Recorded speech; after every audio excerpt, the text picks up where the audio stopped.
the go live button, you will see a little red tab pop up, and that means we are live, fellas. So Perfect. This shit's fire.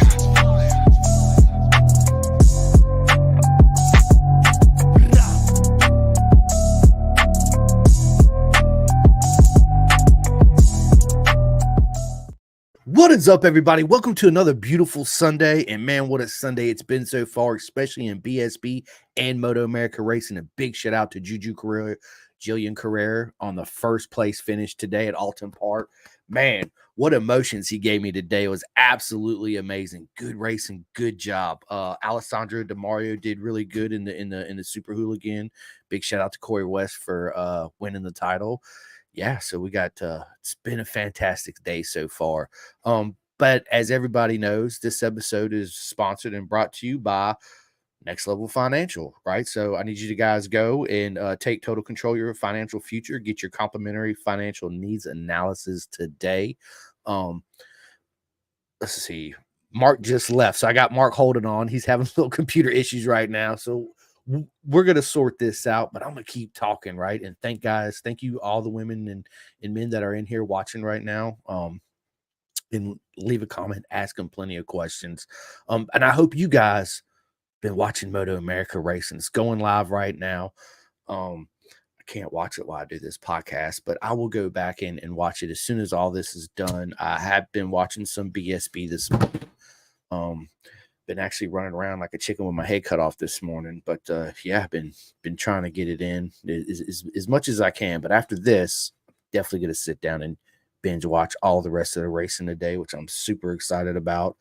But yeah, it's and I say this all the time, people, Bison, don't buy an off the rack suit, because for 90% of it, it's not going to fit you perfect. And when a suit don't fit you perfect, it massively hinders your riding style, your body position, causes arm pump, all kinds of just crazy fanatics, right? So go to bisontrack.com, get that full custom suit started. You pick the colors: perforated, non-perforated, kangaroo, cowhide, airbag, non-airbag, undersuit, chest protector, gloves. My gloves are out there. You can even get team shirts, right? So I just got my team shirt not too long ago. I absolutely love them. I actually have some for sale, but I only got a couple sizes left. I think I got like a large left and a couple mediums, and that's it. So yeah, it's absolutely amazing. But bisontrack.com, I tell everybody, they are such an amazing company. They I love Robert and Tasha, and what they do for the racing community is just absolutely amazing. But then what do you do? I love it that they can they're at every race, right? So if you have a mishap or something going on, you can just take it straight to them and they'll get you fixed, and hopefully the link. Where's the link? So Did you? But yeah, it's been a proper mega day for everybody at racing, and I hope you guys are enjoying your Sundays and spending time with the family and enjoying the racing too as well. But yeah, it looks like Mark is back. Mark, can you hear me? I can hear you. We're trying. I've got another computer getting set up in case it cuts out again, so we'll see. It's just been one of those days, man. Listen, technology, right? It's been one of those days. Is. So I'm sorry. I apologize. Oh, no worries. It's been up running for the last hour. Like, yeah, we're good, testing everything, and then you know how it is. It's game time, and boom. So green flag dropped, and I got a black flag for things messing up. So we'll try. Right. I checked everything. Yeah, it's like I said, technology. I have issues with my shit all the time too. It's yeah, crazy. But anyway, ladies and gentlemen, it's an absolute honor to sit down with the legend and the man himself, Mark Holden, on the podcast. What is going on, Mark? Oh, thank you, Chris. I appreciate it. I think he froze up again. That's all right. We'll switch to his other computer, and we'll bring him back in the studio, and we'll do part 2 of this, right? Keep it going. But Dial, what is up, my dudes? Chris, Mark, always a pleasure. Dial, it's always an honor for you to pop in, watch, like, and subscribe, all that stuff. Thank you so much for all the love and support, Dial. You are absolutely proper mega, my friend. Yeah, I heard him perfect too, but he's having a little Wi-Fi issues, I think. think it's called Taco Bell Internet, right? But I mean, I can't say none because I have issues with my stuff sometimes too. It's just again, technology, right? It's supposed to be smart. I don't know about all that, but yeah. Well, so yeah, so he jumped out. He will be back in.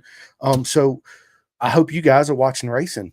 Like I said, how many of you guys are watching it right now? Moto America. I don't even know what class is running right this. I think it's the Twins Cup. Um, so first and foremost, good luck to all my friends racing today, men and women in Moto America and BSB. I'm cheering for every single one of you, and I'm proud of every single one of you. You might not get the achievement you want to this weekend, but I'm still cheering for you, and I'm super proud of you to where you are and all the effort everybody puts into to show up and race. It takes a whole village to raise one racer. You guys hear me say it all the time because it's a fact. And people don't see all the hard work that goes into making even a club race level event. So you got to have a proper team behind you, and everything's got to line up. And yeah, it's awesome. But how are you guys doing today? Right? Dial, what's going on, bud?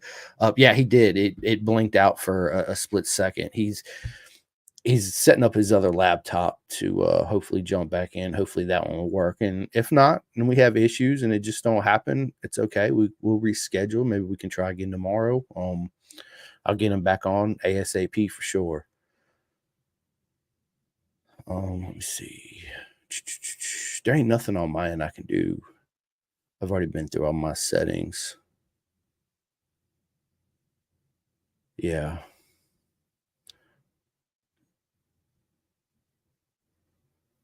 Dude, that's hilarious. All right. So yeah, I don't know. We'll see. So hopefully Mark will be back in here in a minute. Man, I racing's been good. It's been an absolutely proper mega weekend. Me and my wife went out last night. We had a friend's birthday party. Everybody brought something to eat, like a potluck. I made some homemade cheese dip that everybody loves. Super easy to do. Um, yeah, we had a good time last night. They only live right down the street, literally 2 minutes down the road. It's not far at all. Rossi went with us. Yeah, and we came home and went to bed and woke up. And as soon as I get out of bed, I'm immediately on my phone racing. Let's go, right? Because BSB's 5 hours ahead of us. So as soon as you get up, I try to get up early, but I stayed up late last night. Yeah. So, but look, I show everybody. So this is it right here. You go to Bennett'sBritishSuperbikes.com. Okay, this is the main page right here. You scroll down on the main page.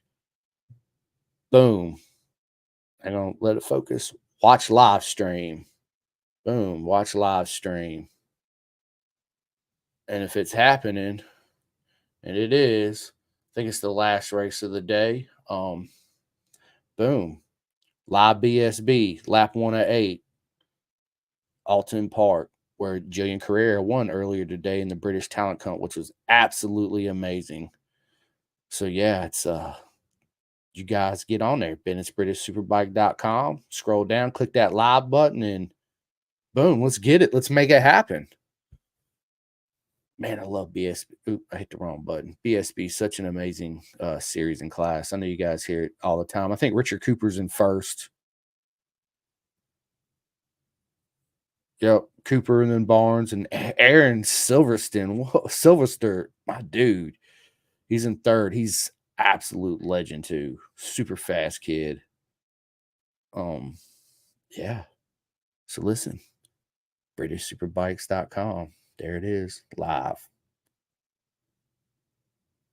And I'm pretty sure, like I said, I think this is the last race of the day. And if you guys miss it, you can go to their YouTube channel and yeah, watch it. Rewatch the races for sure. Shelly, what is going on? Marks gives his all in racing. I'm positive he's got a lot to say if he gets his issues fixed.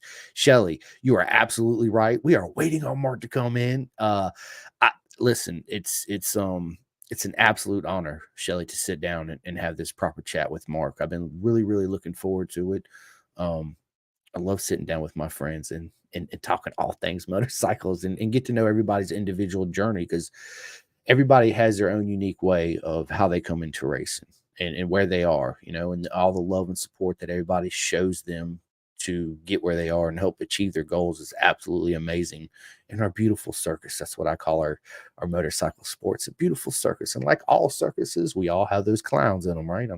I'm one of them, but yeah, it's beautiful. So Shelly, yes, I can't wait. This will be one of many podcasts that me and Mark will actually do together. This is just our first time sitting down, so we'll get to know his story, how he got started in riding from whatever age he grew up riding, whether it was dirt, flat tracking, excuse me, whatever. So yeah, I can't wait. It's gonna be awesome.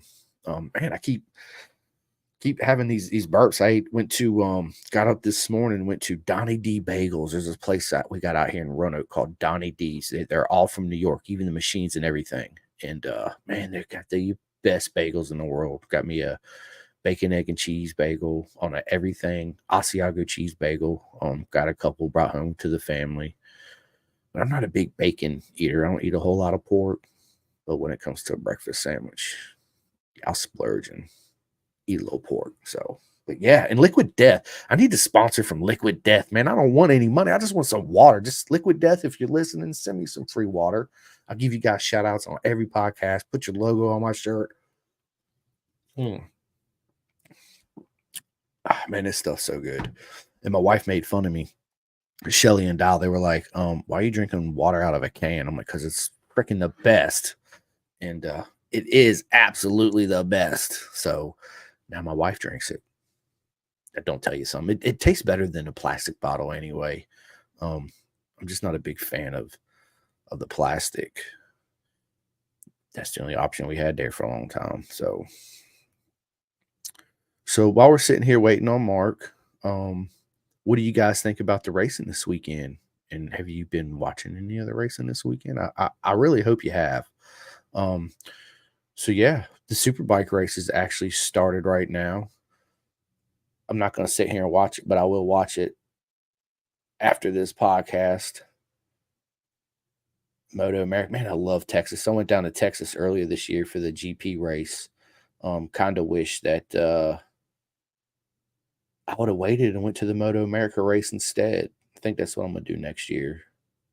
If I even go to Texas next year, I don't know. I have not decided. I'd really love to make some more Moto America rounds and hang out with all my friends.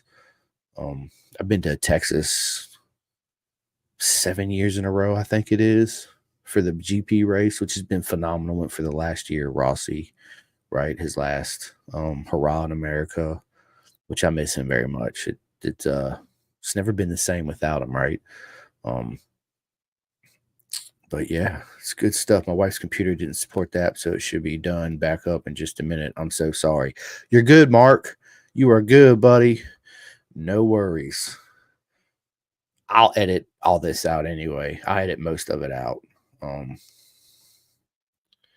see. I'm gonna reply to Mark real quick, people. Hang on. No worries. No worries, bro. I'm here.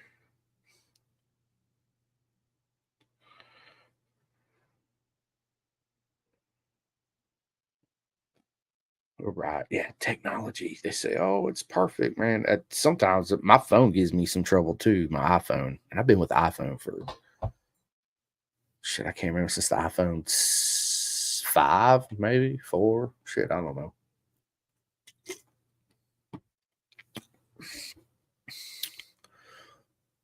And if you guys have not watched the British Talent Cup, you need to go to YouTube, British Talent Cup, watch the race today, race 2, where Juju absolutely murdered it.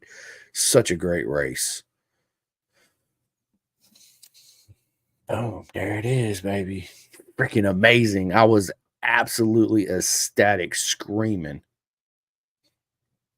There's my boy Avery, the lap slave Dreyer, gonna go out here in a little while and do what he does. Central time. So I think it's like 2:10. I think it's the race next is the Twins Cup. So I'm excited. Absolutely excited. Yeah, I hope I didn't spoil anything for anybody, but yeah, about saying who won today. I mean, of course, I ain't watched them all, but as far as the Super Hooligans and Jillian Carrera and the British Talent Cup, and I'm not going to give anything away from BSB because I really want you guys and girls to go out there and watch it. It's absolutely amazing racing. Um, FHO Racing is coming back in 2025, which is absolutely amazing. They haven't been doing that good this year. I don't know what the deal is. Um, they're all putting in proper mega efforts for sure. There's so much that goes into it, like I said, but yeah, of course, everybody knows I'm a huge Peter Hickman fan. Um, so hopefully they'll get everything back on track and start winning again. Start getting them W's. So, a big shout out to my man Luca Allen. He got injured. So I wish you a speedy recovery, mate. Come back and kicking some ass, bro, for real. So yeah, Kyle Ride, he's absolutely amazing. You guys need to check out BSB. Stop listening to me. Go watch BSB on YouTube.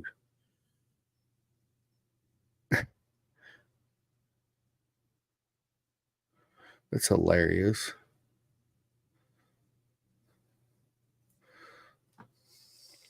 Juju, babe. Let's go. Absolutely amazing. So yeah. I don't know if anybody's still in here with me. I'm just basically rambling on, waiting on Mark to show back up. He had little issues. And I'm not good at editing, to be honest with you, right? That's why I do all my stuff live. But I will go back and figure this editing thing out, at least try to on this one.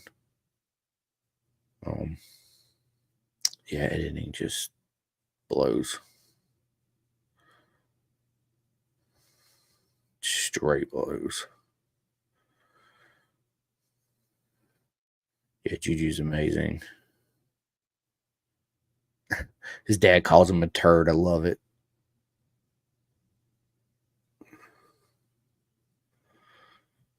So what you guys been doing this whole weekend?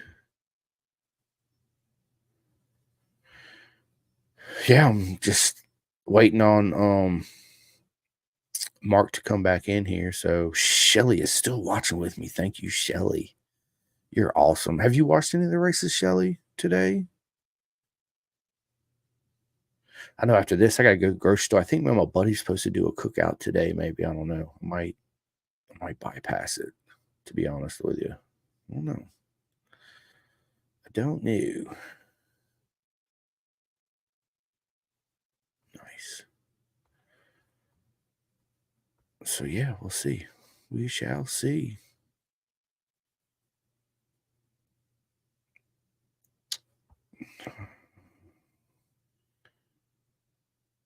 All right.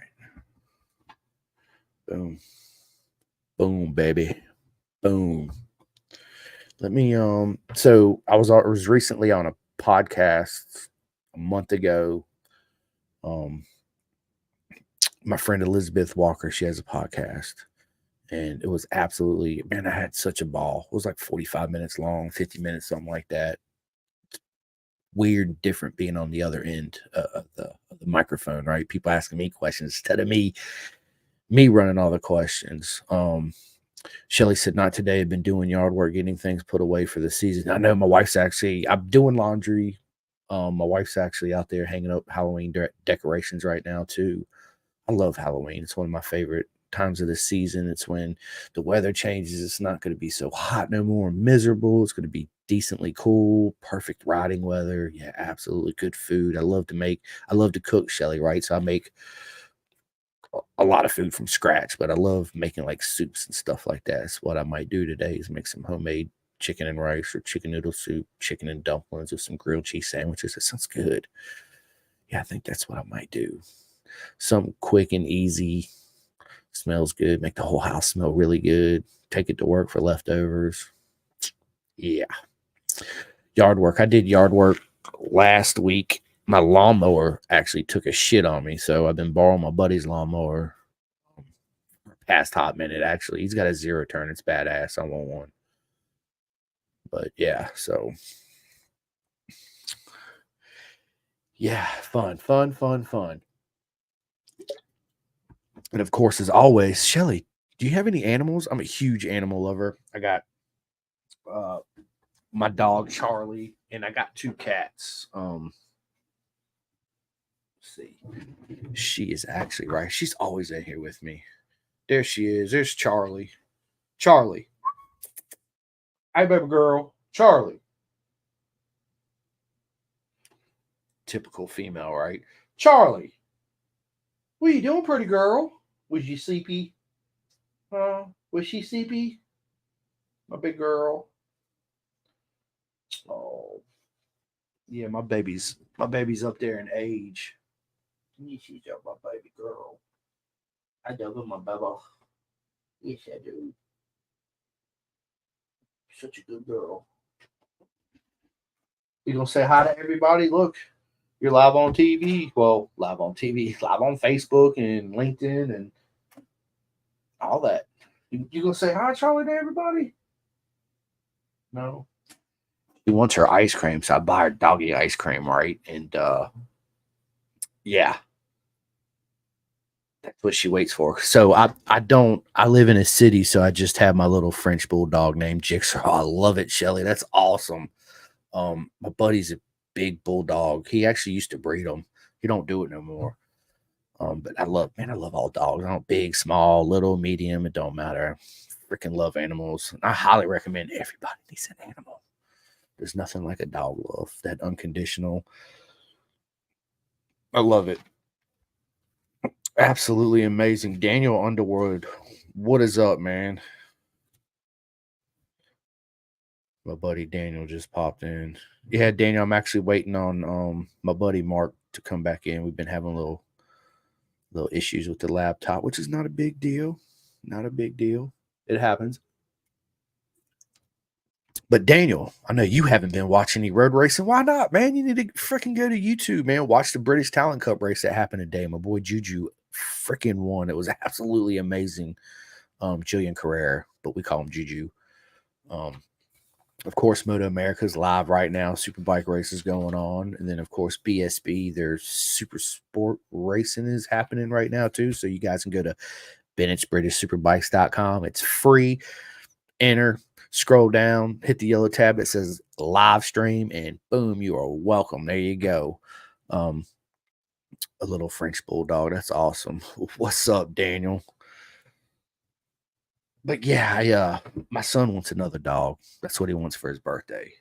He actually made a sign on a cardboard box that he was going to go outside and say, I need money for a new dog for my birthday, which hilarious, but that's how bad he wants it. Right. So it's, what is up, Hayden Ritchie? What's going on, man? I'm waiting on Mark to jump back in the studio.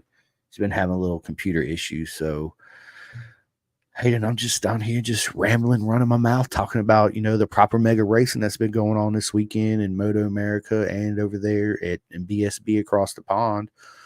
Have you been watching any racing, Hayden? Oh, here we go. Let's see. Maybe it might work.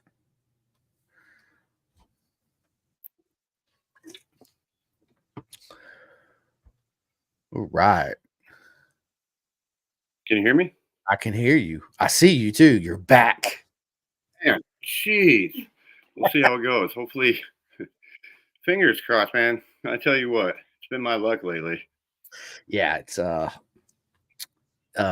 smart things ain't so smart, is it? It's drives me crazy. Right, exactly. I mean, it absolutely drives me crazy. So one time I was in mid podcast and my shit just shut down, and I was like, "What the hell just happened?" Like everything, I had full battery the whole nine. It was just like, "Nope, I'm out. I'm done." So I had to pull up my cell phone and finish it from my cell phone. which is not a big deal. It just don't look as good or sound as good. So, well, yeah. So he's back, the legend himself, Mark Holden. Ladies and gentlemen, it's an absolute honor to, have him on the podcast. So, what's up, Mark? Hello? Can you hear me? Uh-oh.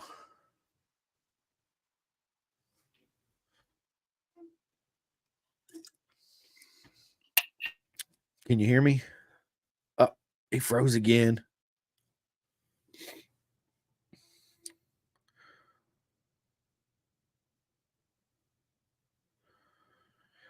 So this is real life of a podcaster right here. You run into these trials and tribulations sometimes, right? So yeah, you guys are seeing it firsthand. It's absolutely crazy. Let's see. I've been trying things on my end too, but everything that I can do, I've done. Of course, it only allowed me to do certain things anyway. General.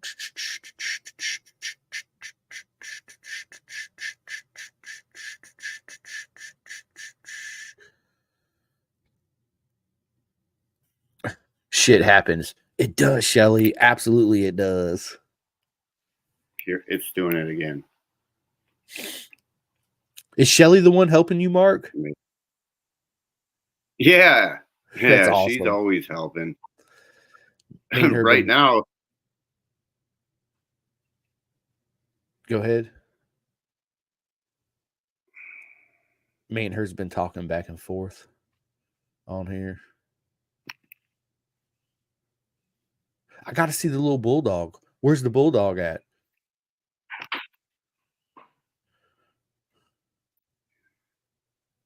Hello? Hello? Can you hear me? I've got you now. Okay, hopefully. I am so sorry this is happening. No worries, Mark. Dude, no worries, bro. No worries. I'll do my best to edit some of this out. I'm not very good at editing. That's why when I was like, dude, I'm just gonna do everything live. Then I ain't gotta edit shit, right? It's right? Editing to me is like looking at telemetry on a bike. I just see a bunch of fucking squiggly lines and all this shit. I'm like, I don't know what this shit means, Same thing with like editing. Yeah. I'm like, fuck, dude. Yeah. Exactly. Yep, I'm with you on that for sure. No, I like to keep things simple.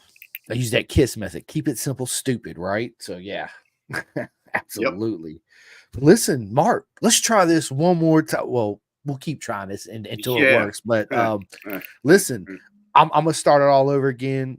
Ladies and gentlemen, it's an absolute honor to sit down with the legend himself, Mark Holden. Welcome to Pin the Gas, Mark.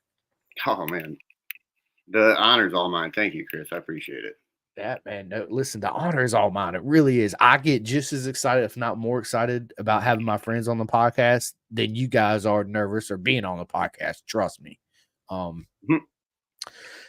It's part of the journey. You know what I'm saying? I always get nervous and anxious before a podcast come up. I do my little routine, and yeah, it's gives me the same emotions as it does riding a motorcycle.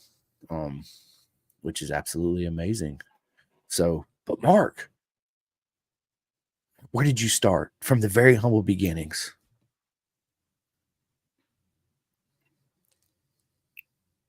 Can you hear me? Hello? Can you hear me? I think I lost you again. Now I've got you. You got me? I've got you. Hopefully it keeps cutting. I'm telling you what, it's driving me nuts. You're cutting in and out. So, yeah, we'll see if this works. Yeah. If not, we'll reschedule and we'll do it maybe tomorrow. If you have time when I get off of work, we can jump on and knock it out. Okay. Yeah. I'm so sorry. I apologize again. Mark, don't apologize, man. Listen, this is part of the game we play, right? It happens. It happens to me. It happens to everybody. So, so Mark, tell us your journey into the wonderful Wheels of Twos and how did you end up where you are now?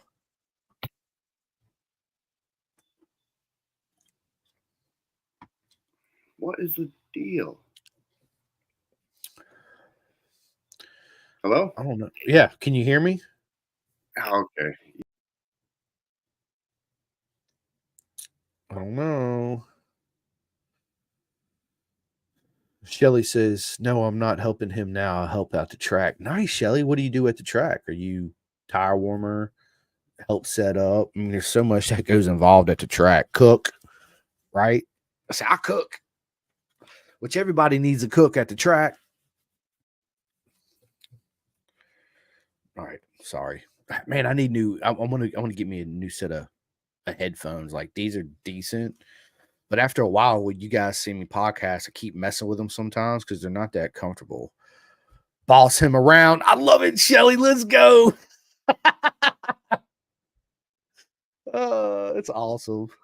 Shelly's the boss. Forrest Alonso, bro. What is up, my man? Brian Green. Thank you so much for tuning in. We've been trying to make this podcast happen with Mark. My boy's going to try one more thing. Okay. Mark's been having a lot of issues. So hopefully we'll be able to work it out. If not, no worries. We'll reschedule this one maybe tomorrow. If he has the time when I get off work, I'll just run straight home and we'll jump on and we'll knock out the legend himself, Mark Holden, which I'm really excited about. Can't wait to hear his story. I love it. I love the drive. I love the passion. There's nothing like our two-wheel sport. It's the most beautiful thing in the world on the planet, at least to us that are involved that love it, right? Keep him level-headed, cook, and take photos for him. That's awesome. Everybody needs a strong woman in their corner. I have one, my wife. But I do all the cooking, basically. She does cook. I won't say that because she does cook from time to time. I got to turn around, make sure she's not standing at the door, but she knows it anyway. I'm a better cook. There, I said it. I am. I'm a better cook. So, yeah. What's been going on, Forrest, man? How you been, bro? I noticed you out there driving them semis. How you like that job? So I used to work with Forrest at our old job, Two Wheel Morgue, that went out of business. Man, I missed that job. I had so much fun working there.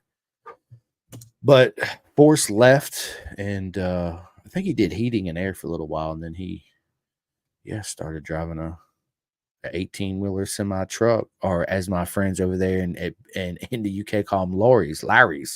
Good, bro. It's good, man. Going up to New York City right now. Nice, Forrest. Awesome. You can always go to Spotify, Forrest, and go to Pin the Gas, baby. Hit that like and subscribe and that bell and listen to all my podcasts while you're on the road, bro.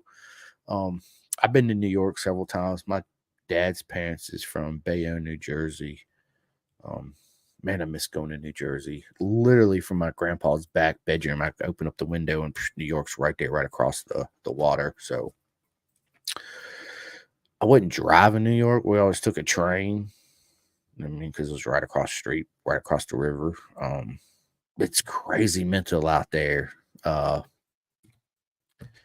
I don't see anybody drives. I'm talking about the city. Like the city is just freaking utter chaos, right? It was like London.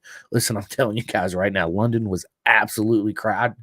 I'm glad I didn't rent a car because I would definitely been crashing my brains out in London for sure. It's a lot of fuckery going on over there with the thing. Everything. It's just you got to see it, but I highly recommend it. It's London is an amazing place. London's super expensive too. A lot of rich people in London for sure. They got every store imaginable you can think of. I went to all the Chinatown, Italian side, all of it. It's amazing.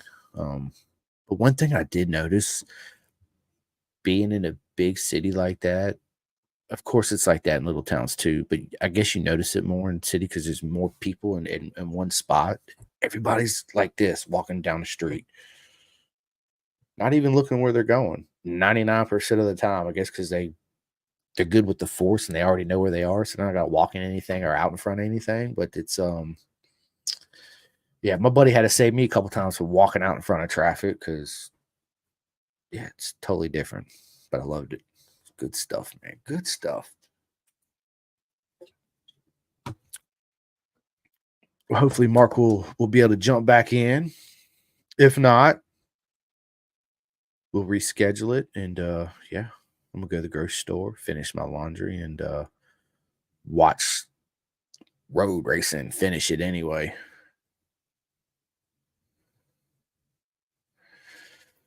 But yeah, does anybody have any questions for Mark? Shelly, do you have a question for Mark that you would like to ask him? If so, I will write it down, and just in case he don't come back on, and then when we do it again, I'll ask him your question, because I've been doing this thing to where every guest that I have on, every friend that I have on, will leave my next friend a question. So I need to buy some more notebooks too. I got 2 notebooks that's plumb full of podcasts. Is all it is podcast stuff, questions, and the guests I've had on, and my friends that I've had on. Yeah, it's kind of organized chaos, if you know what I mean. Maybe that's something I'll do today too, is give me a couple more notebooks, because I got like 2 pieces of paper left in both of them. They're full, which I love it. All right, let's try this again. All right, are you back? Can you hear me? Oh, dude, what is the deal?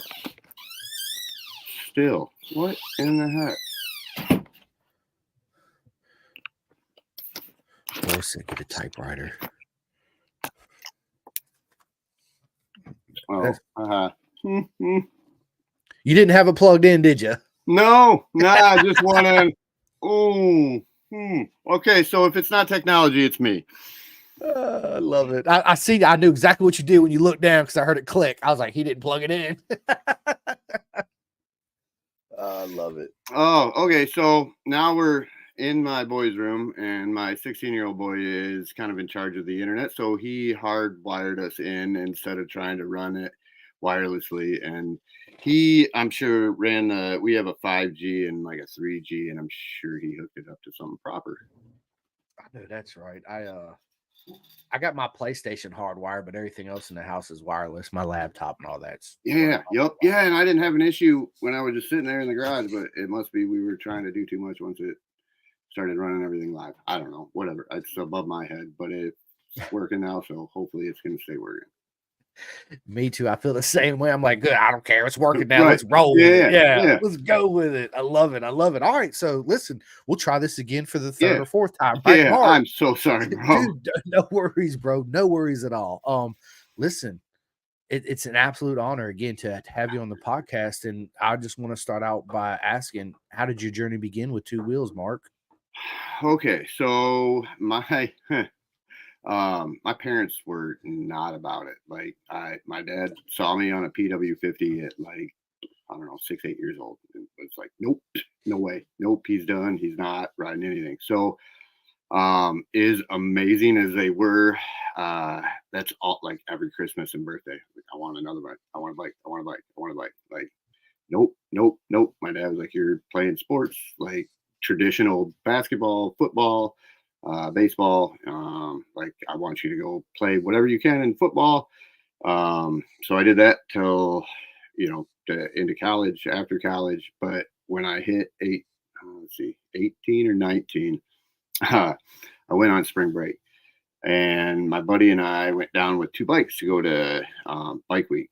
And one of them wasn't working, the one I was going to use. So we got a little inebriated one night, and we're like, yeah, let's just go buy one tomorrow morning when we wake up. I was like, okay, all right. I was like, dude, I don't have a job. Like, I'm in college. I'm playing football. I live off my parents, man. Like, I'm like, they're spoon feeding me basically. I got a lot of ramen noodles, man. Come on. Yeah. So he's like, dude, I'll co-sign, whatever. We can get it done. So we go in and we sit down with them. I had picked out like a 1996 Yamaha FCR 600.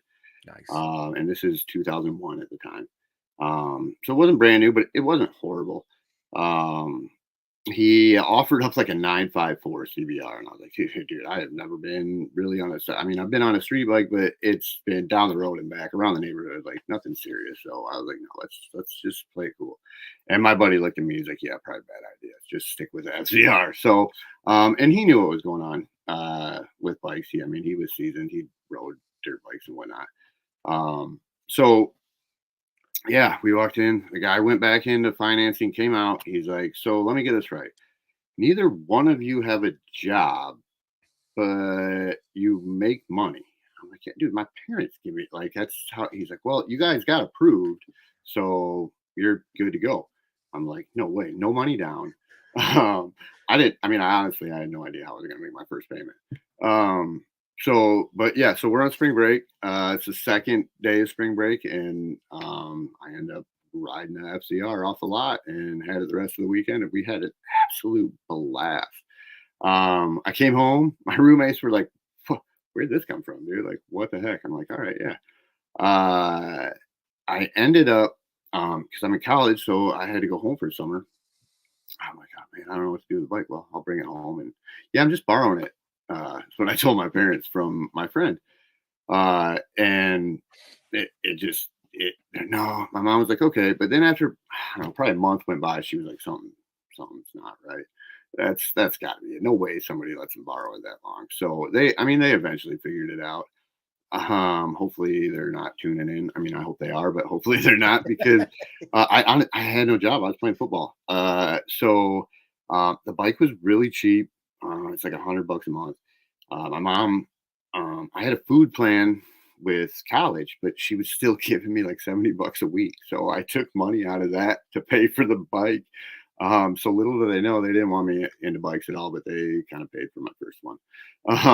Which, yeah. Thanks, So Mom. Thanks, Dad. they're really supportive now. My mom, she's not big on it just because she knows what it can do to you. My dad, he's all about it. But my mom supports me with it still. So that's kind of how I got my start. And then I street rode forever. I never thought like, I thought, oh, I'm 19 years old. I can't get into one, I can't afford it. And two, like you can't start racing this late in the game. So I street rode till I was 39. With aside from testing tunes at the drag strip, I did some of that for a little while, and then I went into my bike shop to have my tires changed. And the guy was like, "Where do you ride?" I was like, I've done testing tunes, but I'm just on the road. He's like, "What are you doing on the road, dude? Like this, you're on a GSXR 750. Like you get to the track." I'm like, "Dude, I can't afford that." Like, and I was like, "Dude, that this late in the game, no way."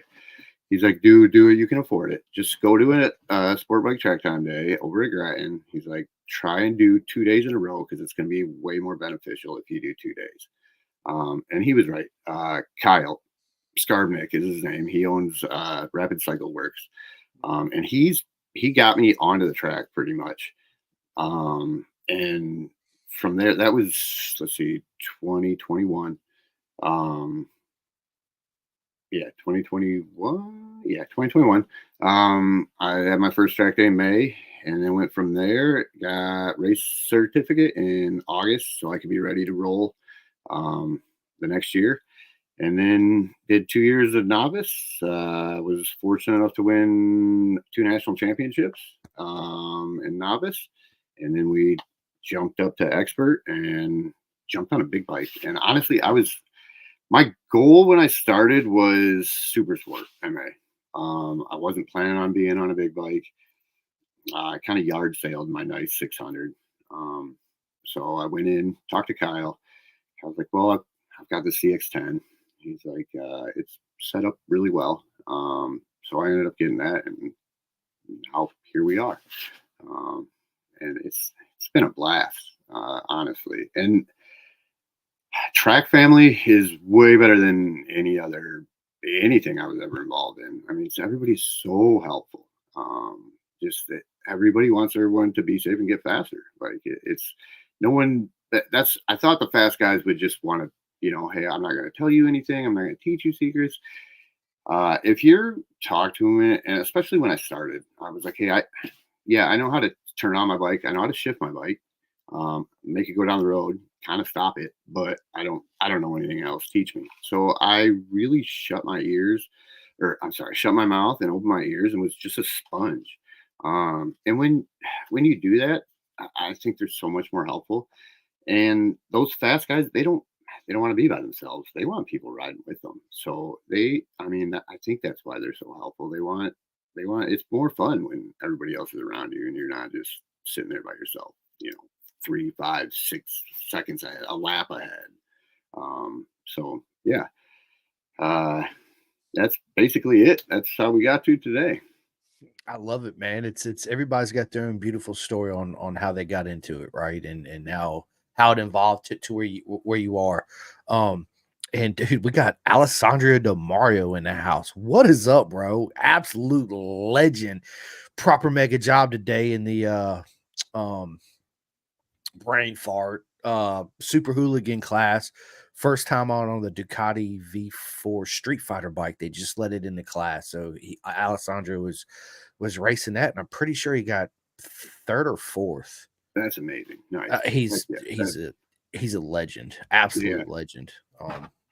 So yeah, it comes down to the last race of the year, and winner take all. So good luck, Alessandro. You know I'm gonna be cheering for you, bro, for sure. Let's freaking go, bro. You got this.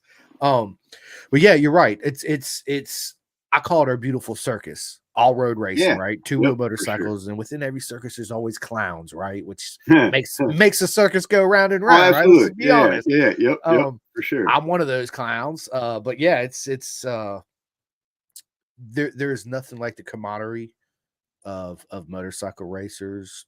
Whether you're a beginner, an expert, whatever it is, everybody pitches and helps, and that's one thing that for sure. I love about our sport. It's because everybody wants to see everybody do good. I mean, everybody wants to see everybody climb that ladder and get to wherever your dreams you can go, right? It's the most beautiful thing you'll ever see or feel to be a part of. It's such an amazing thing. So let me ask you this, Mark. How did you hook up with Bison? How did you and Bison get together? Okay, so pretty much I saw there's a STT staff member, and her suit matched her helmet. And I was like, oh, how do we do that? Like everything else I saw was just your standard stamped out, normal, just colors, this and that. There wasn't really too much for designs unless you want to spend, I don't know, $3,500 or more, which I can't afford that. So that's why I originally went and started looking at them. The custom fit to just being able to size, it's some of my body is just as different shape than it's just not normal, like especially my hands. I have giant fat hands with short fingers. My right hand's bigger than my left hand. Just little things like that. Yeah. I'm looking at mine now. I'm like, hold up, let me see if my kid's like that. So yeah, it was one of those things, looking for gloves. I couldn't find gloves where my hand would fit through the wrist, but the fingers still fit. They would always be too long. Or if the fingers would fit, it would take me 5 minutes to get the gloves on. So it was just kind of that, just being able to have my Bisonality, and then have it fit the way I wanted it to. So yeah, I'm on suit number 3. I will have another one for next year because I apparently like to go down a lot. So I definitely crash test dummy every suit quite a few times. And then Sage or Dan at Sport Bike Leather Service has hooked it up and patched everything together and made me whole, or my suit whole. So yeah, that's kind of how I got hooked up, and then it's just been great ever since then. So yeah, and the process is super easy. It's super simple to do. Oh yeah. When you're thinking about jumping into a custom suit, you think, at least me personally, I was like, man, there's so much shit I got to think about all this shit. I don't want to think about all this shit, right? Like, so basically, when me and Robert talked, I thought it was going to be a lot more into it, like involved on my end. And basically, I just said, hey, this is my logo. I want these colors implemented, right? And I pretty much gave him free roam. You guys do what you guys do. Morgan, she absolutely hooked it up, designed it all, sent me, hey, what do you think about this? The placements of your patches and logos and all that stuff. And it freaking nailed it first time. I was like, tear come to my eyes. It's like, this is the most beautiful thing I've ever seen in my life. It's gorgeous. I can't wait to get it. Right. Yep, So yep. yeah, Oh, absolutely. Yeah, man. And since then, like I said, I got, well, you guys see my suit, my protector, I got the gloves, and actually I just got my shirts in too, Mark. Yeah, I like those. Those are sharp for sure. Bison. Yeah, I like these shirts. My wife, she's like, every time I leave the house, I'm either pinned a gas shirt or a hat or bison. Yeah. Yep. Gotta represent, man. Oh, Gotta man. represent, Heck you yeah. know? Yep, for sure. Yeah, good stuff, man. So tell everybody, Mark. I know because I did some research on you, obviously, but tell everybody where you race, what bike you're currently racing, where they can go find you at the racetrack, when's your next event coming up, all that good stuff. Okay, so I guess I started in the North Central my first year on R6. We ran 2 seasons with that. The second year I did a national run and kind of realized, hey, there is not that there's not talent up north, but I felt like there was more talent down south, which I felt like if I'm running with better racers and faster racers on a regular with bigger grids, then it's going to help me improve faster.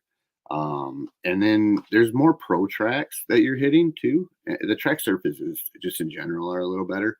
Unless you're up here at like Pitt or Road America, or now Mid Ohio since they redid it.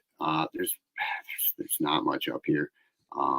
So this past season, for my first expert year, I jumped on a ZX10, and I started to go down south.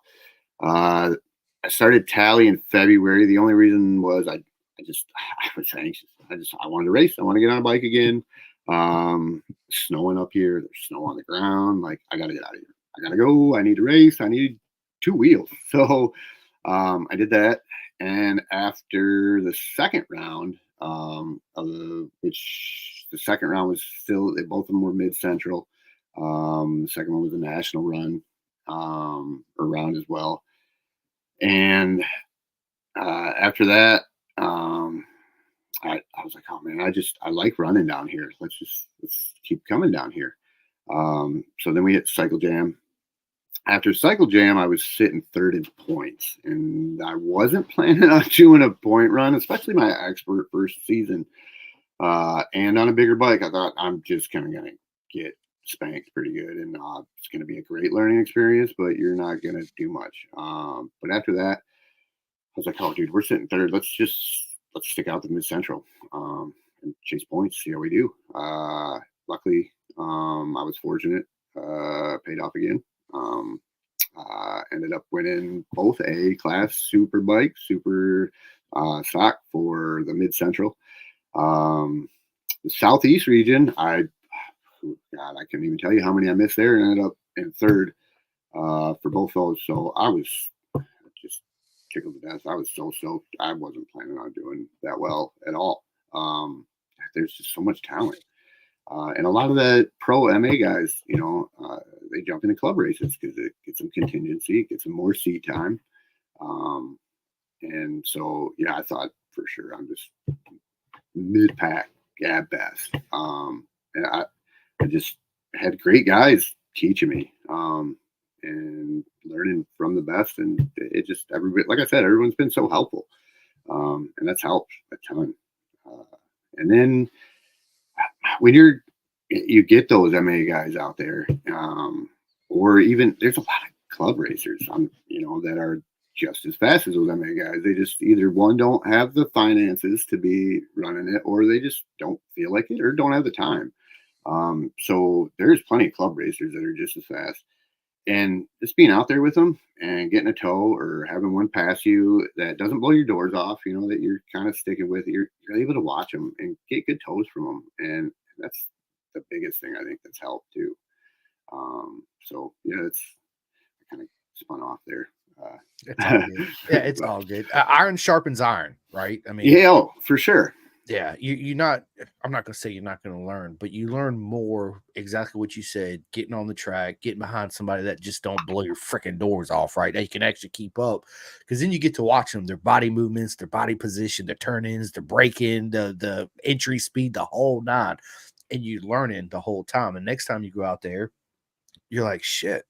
I knocked a half a second off my lap time, right? The bigger gains are, to me, is a little bit easier to make up to small tints that really come into mental, right? That mental game. Because motorcycle racing is absolutely, to me, is one of the most mental games you'll ever play besides golf. I use golf a lot as an example, man, because golf is just like you got to learn to read the greens and all this Oh, shit. It's like so mental, right? It's now I'm a beast on Tiger Woods. We oh get on the yeah. PS5, Oh, yeah. We get on the I'll PS5 kill and it. swing Yep. them Maybe some clubs, yeah. golden tea at the, Go, yeah, with the ball, yeah, uh-huh. but yeah, real life golf I do like to play, but it's I suck. Yeah, I do I too. just I'm ain't not gonna gonna lie, lie. I Oh suck, man, dude.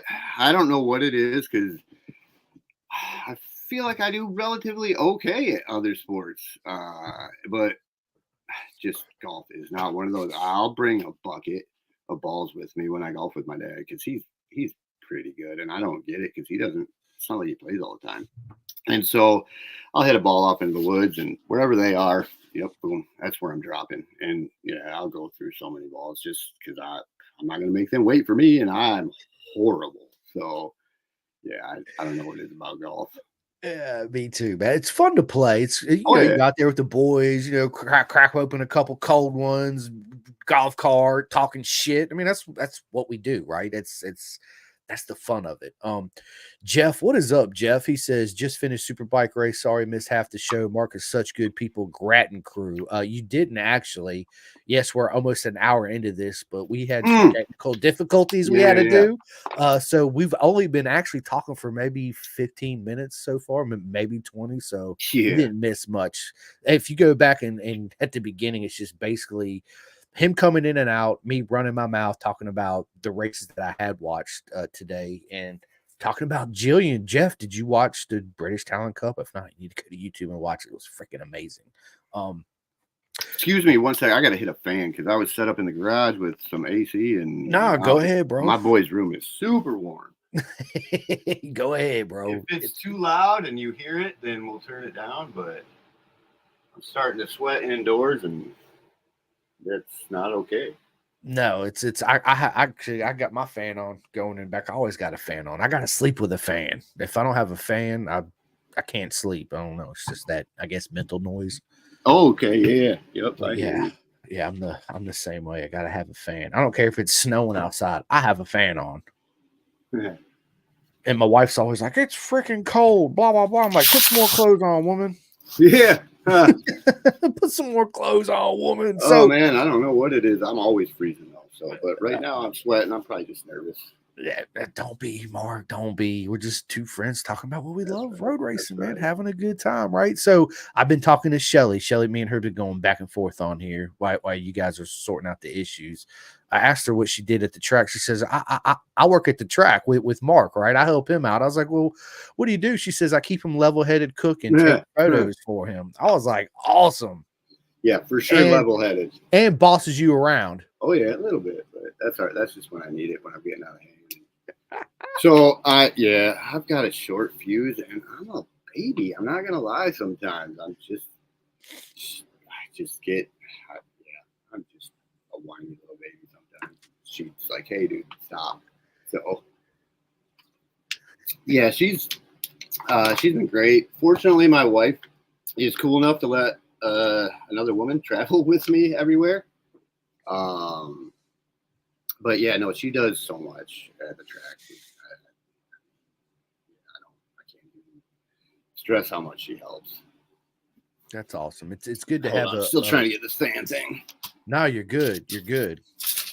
Jeff says, and Shelly takes great pics of us. Yeah, that's what I heard. I need to see some of these photos. Shelly, I know you're still listening.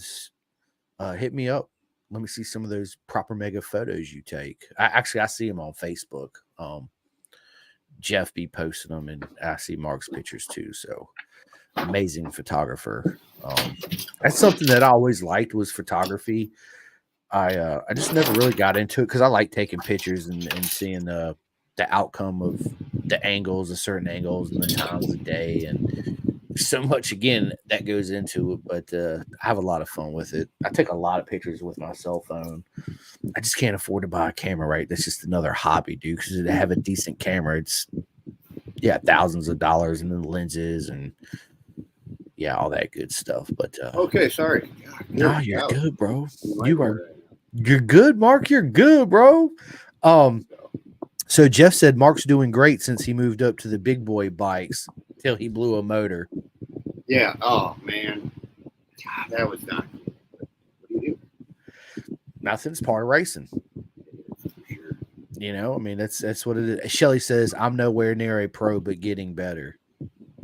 Shelly, you got to give yourself more credit than that. Right? Yeah. Proper mega photos for real. It's you know, it's you see a lot of photos out there, but there's certain ones that just grab you by the cojones and just pulls you in, and you feel like you're part of the emotions and actually part of the picture.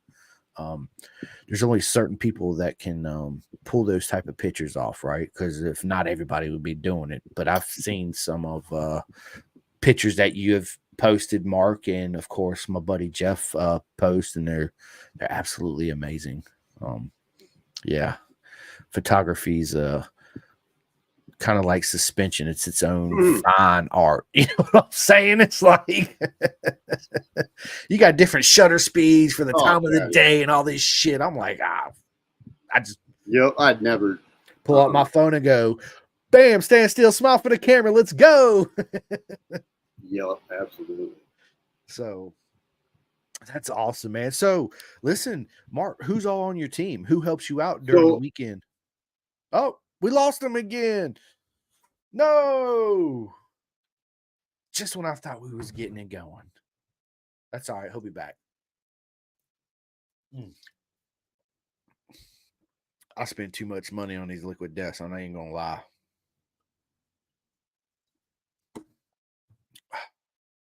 Got another one. Gotta have a backup, right? Jeff says, nope, watching Moto A this weekend. I watched some of the races so far this weekend. Obviously, I watched the British Talent Cup. Been watching some BSB, obviously, because it's this weekend too. iPhone portrait mode is the cheat. LOL, it is, because that's what I stay into when I take my photos. Yeah, I watched the Super Hooligan class, which big shout out to Corey West again. Big shout out to my man Alessandro DeMario. Straight murdered it in the Super Hooligans. First time on the Ducati V2, or not the V2, I think it's the V4 Street Fighter that they let in. I think it was the first round. I'm pretty sure it was the first round today that they actually let that bike in. First weekend. He did amazing. He's actually in the running for the Twins Cup title. So yeah, we'll see, man. I'm anxious. I can't wait to watch the races later on. So yeah, Jeff, you're right. And Jeff, bro, when am I getting you on a podcast, man? Me and you've been going back and forth for like a year now. We need to set a date and time, and we need to make this happen, bro, for real. I'm currently scheduling for December and January now, and soon I'll be doing February. So yeah, hit me up. We'll get you on. We'll have a proper mega willy good time for sure. And I'm glad VIR is back on the calendar this year. Yes. Next year, not this year. What am I talking about? Next year, VIR is back in Moto A. I can't wait. It's going to be freaking amazing. I love that track. It's literally like an hour and 20 minutes down the street, maybe an hour and 30, depending on the traffic. It's not far from me at all. But I like where I live at here on the East Coast in Virginia because I'm close to a lot of tracks, like 6 hours from Road Atlanta, 6 hours to Mid Ohio, 6 hours to Jersey, hour and a half to VIR. And of course, there's a bunch of other tracks in like North Carolina and stuff that's about an hour, 2 hours. Because let's see, Greensboro from my doorstep's only like an hour away. It's not far. So yeah, it's good stuff, man. Good stuff. So yeah, we're just waiting on Mark to jump back in. Man, we've been having a lot of issues today trying to get this podcast done with Mark. So hopefully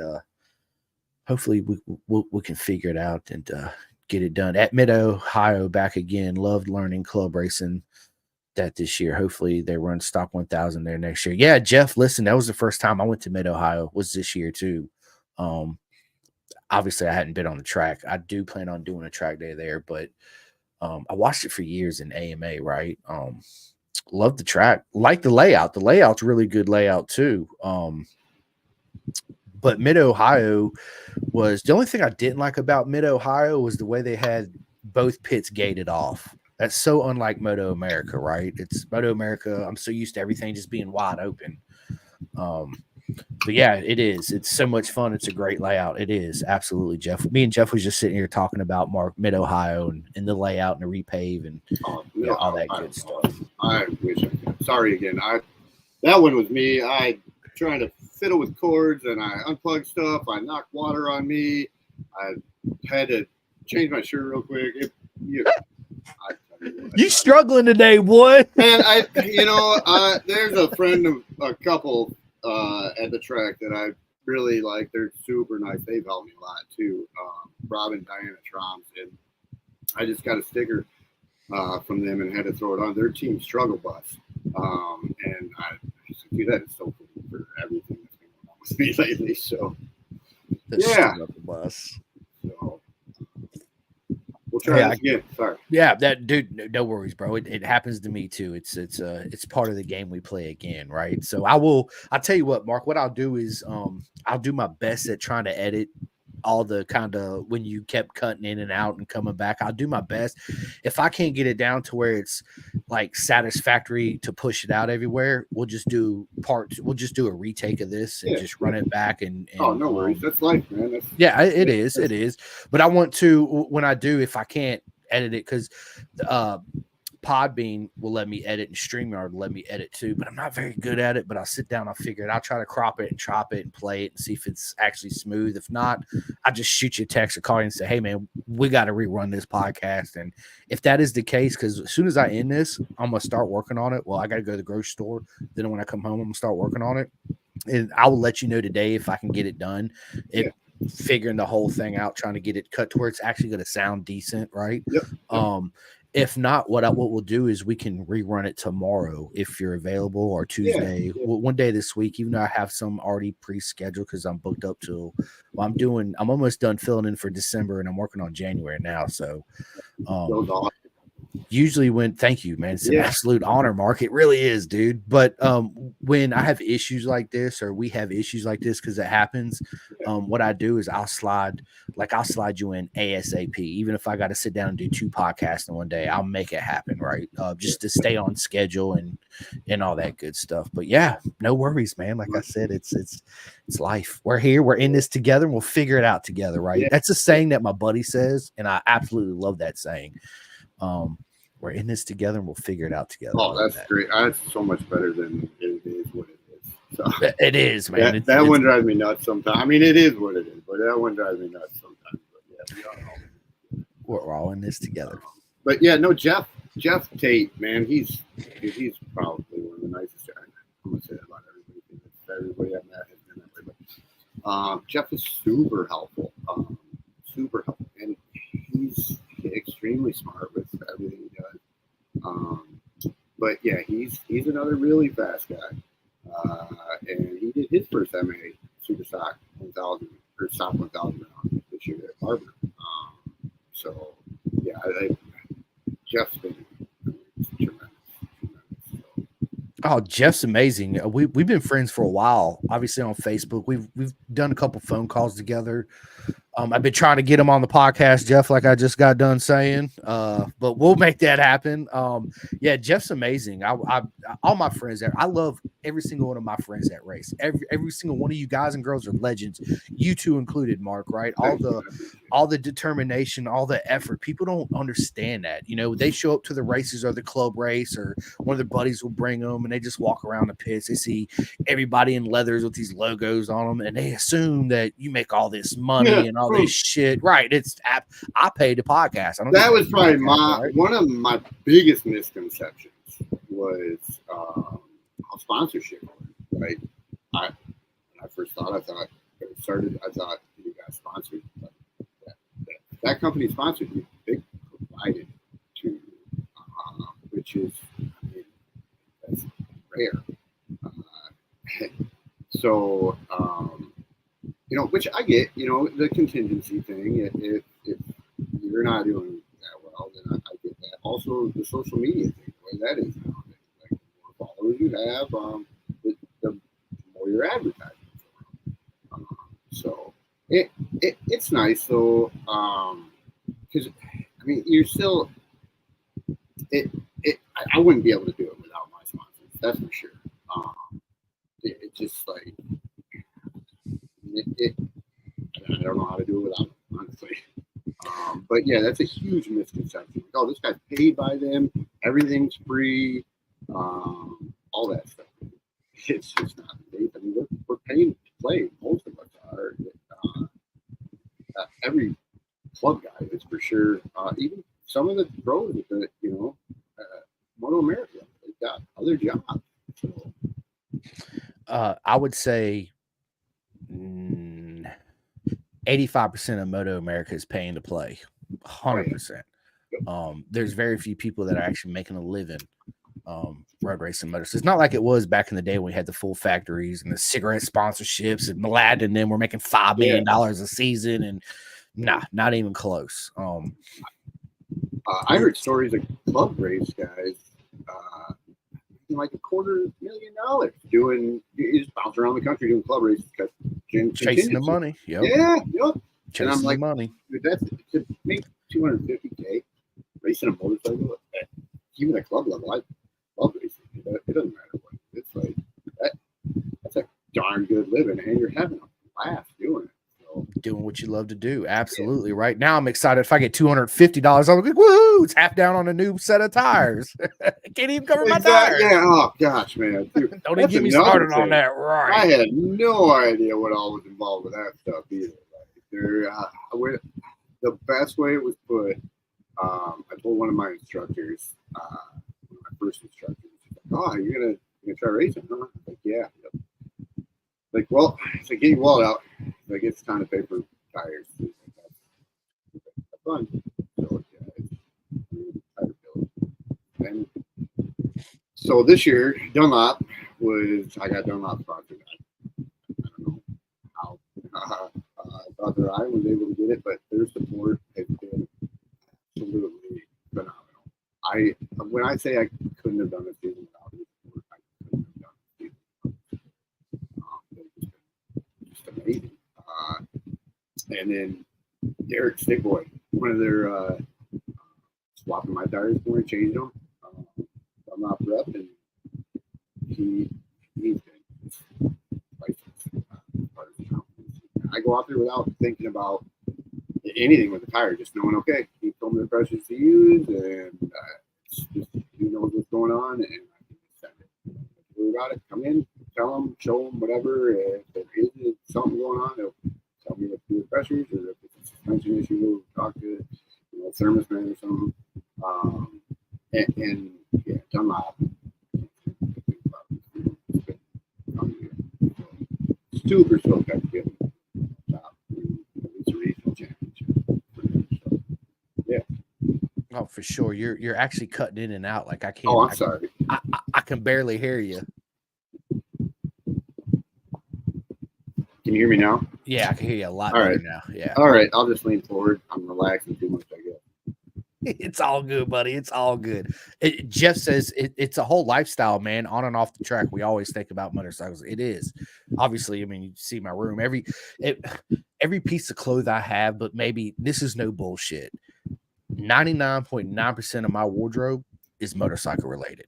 Oh, for sure. I have very few that are non-motorcycle related. Like my wife will go out on a date, right? Which we ain't been on a date in a hot minute. We actually need to go on another date night, but she's like, dress up. I'm like, okay, here I come out with the polo shirt with the motorcycle shit. She's like, do you really got to do motorcycles? I'm like, yes, I do. Yes, I do.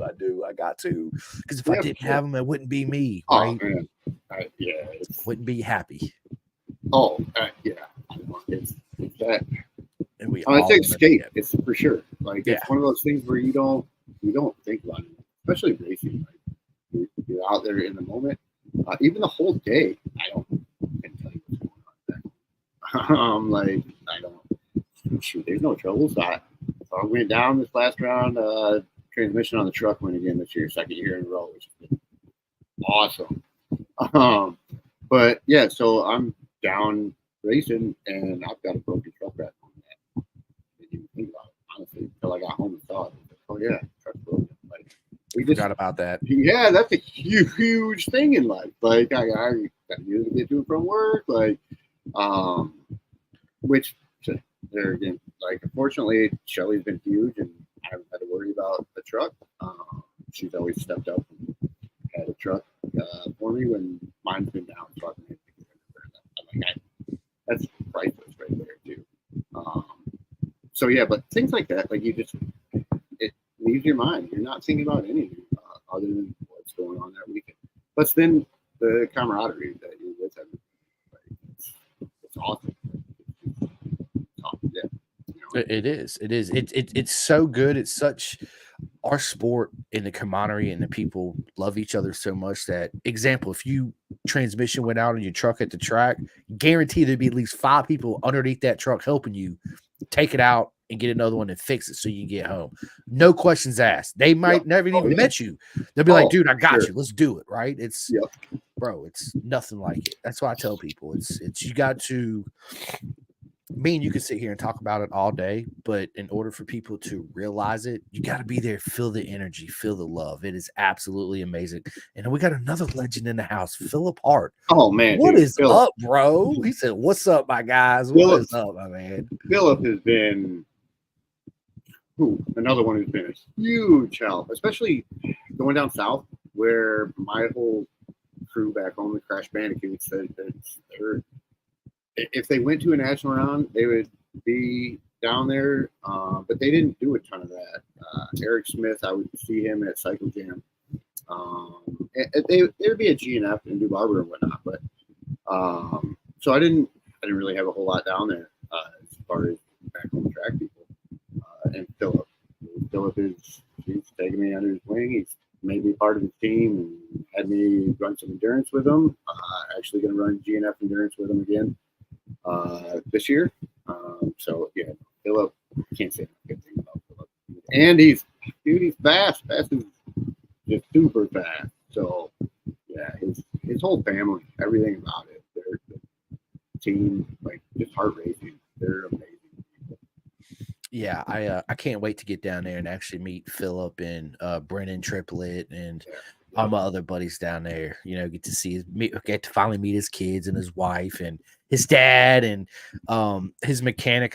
I'm actually getting him on the podcast in November, I think. I have to look at my schedule, but I got some of his team coming on too as well. It's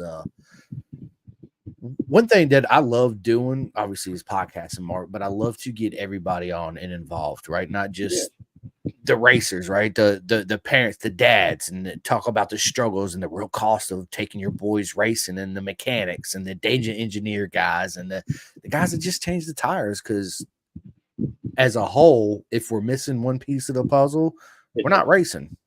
No, not at all. Nope. So for sure, yeah, I think it's super important to get everybody's story out there. Yep. You know, yeah, man, absolutely.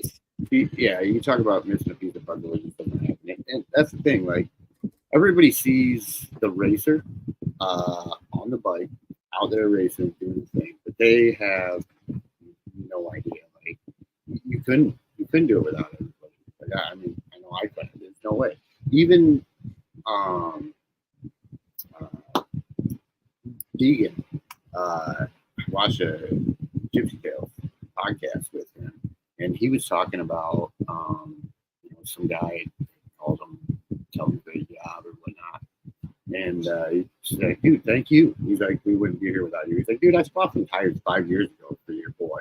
Like, who am I? He's like, dude, it's everybody along the way. And he was right. Like, it's a step process, and without those steps and those people around you, it doesn't happen. 100%. I mean, 110%. It's I listen to Gypsy Tales too. I like him. I like it. I always have. Yeah, it's that's one question I have for you, dude, that I save is obviously you listen to my podcast, so the audio books and the podcast. What podcast do you listen to, right? My wife listens to a lot of crime. She listens to that, like so. Okay, everybody's got smart cars now, right? I don't have an all electric car. I got a car with a real motor in it, right? But it's all. I don't have a car with a transmission, right? So. Okay. It does, but it just doesn't work, right? Yeah. Oh man. He said, "I got the the Fred Flintstone mobile. Cut out the floorboards, baby. Let's get it." I tell you what, I'm ready for that. Like, yeah, mine is carburation. Like, give me. I don't want to carbureted. Like, fuel injected. Outside of that, I just standard basic stuff now. Uh-oh, froze up again.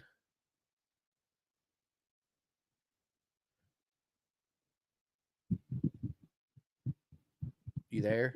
I'm here. I can hear you. You got me? Yeah, I got you. You froze up there for a minute. Okay. I couldn't hear anything. All right. Fred Flintstone. Yeah. So no, I'd like to go back to the basics where we don't have all this electronics on cars. My dad always said they're a necessary evil. I mean, that's right. You have to have one to get her. I mean, at least where I live, to get to work, all that, to go racing. So, I miss the days when it was simple. Have all the electronic. Yeah. Yep. Yeah. So. It was. Yeah, but what I was saying is, everything's got electronics and all these Bluetooth shit and all this stuff, right? So I'll jump in my car and I'll go turn it on. My wife drove it last or whatever, and she was playing her True Crime, whatever podcast, and leaves the volume wide open. So as soon as I get in there, hit the start button, it's full blast, freaking whatever she was listening to, because she's probably listening to it on her phone, obviously, when I'm in the car, and I turn it on, and I'm like, what the is this? I'm trying to cut it down, and yeah, it's I miss the simpler days, right? That's why carburetors is a lost art. There's not a lot of shops around that works on, because they're like, carburetors, what the hell is a carburetor? Right? You're like, dude, so life's not as simple. Nowadays too, social media is such a big part of our sport, right? Oh, it is. It's crazy. Like, I never had it, and probably still wouldn't if it wasn't because of racing. And sponsors don't want you. They don't want you at all if you don't have social media. So it's like, oh man, no, I gotta get it. And then they want numbers, and multiple platforms. You can't just have one. If it wasn't for racing, I probably wouldn't have it. But it's helped me connect with some past friends too that I haven't talked to in a while. So I guess it's all this stuff. Technology is a blessing and a curse at the same time. It's a necessary evil, right? Yeah. I'm the same way. It's if I wasn't podcasting, I had Facebook before, but it was just mainly just to talk to some of my friends I ain't talked to in a long time, or reconnect with people from high school or whatever, right? I didn't stay on it at all. Now I'm a freaking slave to Facebook and Instagram and TikTok and blah blah blah blah blah. But you gotta be, in order to get your stuff out there so people listen to it and they can enjoy it and help you guys and girls out too. It is a necessary evil, but I've learned to juggle, right? Yeah. Juggle the time that I actually spend on it, because I don't give a shit about the analytics. I don't care. I don't give a shit, right? I really don't. I don't care about none of that. The fame, the fortune, any of that shit. I don't give a shit about it. Yeah. I care about my friends and helping you guys grow and realize your dreams too, and be a part of the journey, right? Everything else that just comes along as a bonus. Speaking of sponsorships, you're right. Nowadays, it's so hard to get sponsorship. Everybody has their own way of going about to get sponsorships, and people assume too, like, oh, you make money podcasts. I'm like, no, absolutely not. I pay to podcast. Like, oh, well, you're always talking about this sponsorship, that sponsorship. I'm like, yeah, I got that stuff for free because I put their logos on my shirt and I give them a shout out on the podcast, right? I don't get money from doing it. But yeah, it's all a bonus, and you do it for the love of the game, not for what you can and cannot get or benefit, right? Like, like I just got these in Wisconsin. This is one of my newest Flying Eyes optics. They gave me free sunglasses. I don't get no money. Now, if people go out there and they use a discount code, I get a little kick back off their sunglasses. But let's just be honest, it's not much. It's like $1, $2, something like that. I have to sell 30,000 pairs of sunglasses just to fucking make any money, you know? So yeah, it's we don't, there's no motorcycle races out there. Or I would hope to say podcasters too, that go into doing this hoping to make a living. There are people that do it, right? But I feel like if you go in there with that mindset, you're not true to yourself. You know what I mean? It's all about that. It's the money at the game. I don't give a shit about that. I do it because I love to do it. You know, we're pay to play. I mean, pretty much pay to play. That's it. Yeah, pay to play. Pay to play, baby, and I love it. I love to play. Take my wallet. Take my card. Exactly. Yeah. Like, man, put me in, coach. Oh man, overtime. Work. Just a race. So. Facts. So speaking of that, Mark, what do you do for a living? Okay, so I am super fortunate with that. I'm a maintenance technician at a manufacturer. We pretty much make needles, specialized devices. But I don't do a ton of work on the machine. I do a lot of stuff for the owner. He has classic cars, 60s models, a lot of 60s motorcycles, Harleys. So I do stuff for that. And I do a lot more building maintenance too. Our machines are self-sufficient. We do a lot of breakdowns. So there's a lot of other stuff we do. And there's only one other guy that I work with doing a lot of it. But I'm fortunate enough that they allow me to work pretty much. It's because it's on maintenance. It's like a residence or house. Like there's always something. It doesn't matter. You can find something to do and fix stuff up, or just make sure everything's running the way tip top and whatnot. So there's always something to do. So they're able and nice enough to give me overtime. So like, hey, yeah, we can't sponsor you. We're not going to sponsor you because the other people in the company are going to be like, hey, what about us or my kid or this or that? But if you want to work for it, we'll give you some overtime and you go ahead and work. And so yeah, I normally would be like 6 to 2:30, 6 a.m. to 2:30 in the afternoon. But the last couple of years, so I could race, I've been busting it. But some days going in 3 in the morning, 4 in the morning. I look at Saturdays, 6 hours on Saturday. It's not a track weekend. So, but yeah, if I wasn't lucky enough that they allow me to work the schedule I do, I wouldn't for sure. Yeah. So, and like stepping up to the big bike, like I said, Dunlop wouldn't have helped this year. I wouldn't have been racing, at least not the amount of weekends that I did race this year. I wouldn't have got a full season. There's no way. And Shelly, she's my transportation. She takes care of everything to get to and from. So, without that kind of stuff, there's no race. Thank you, Shelly, again. Nothing but love for you, Shelly, all the way around. 110%. But listen, I have got to take a real quick break. I got to run to the restroom, man. Oh, so hang on just 1 second. I get it. Okay, hang on. I'm gonna play this little thing. So I was telling them, Mark, when at the beginning of this, when we had all these technical issues, I was actually a guest on a podcast. My friend Elizabeth Walker does one out here in Roanoke. She does podcasts for like leaders in our valley and stuff. She reached out to me, wanted me to do a podcast. So anyway, she made this intro for me, and I'm going to play it real quick for you guys while I step to the restroom real quick. I'll be back 1 second. Calling all two-wheel enthusiasts, get ready to rev up your earbuds with Pin the Gas Podcast, the ultimate motorcycle racing podcast, hosted by Chris Simcoe, one of our very own excellent leaders here in Roanoke, Virginia.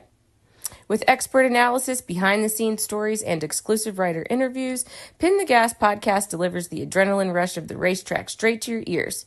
Whether you're a diehard fan or a curious newcomer, you'll gain insights that will transform how you watch and understand motorcycle racing. On your favorite podcast app, join Simcoe as he takes you on a high-speed journey through the world of motorcycle racing. Pin the Gas Podcast.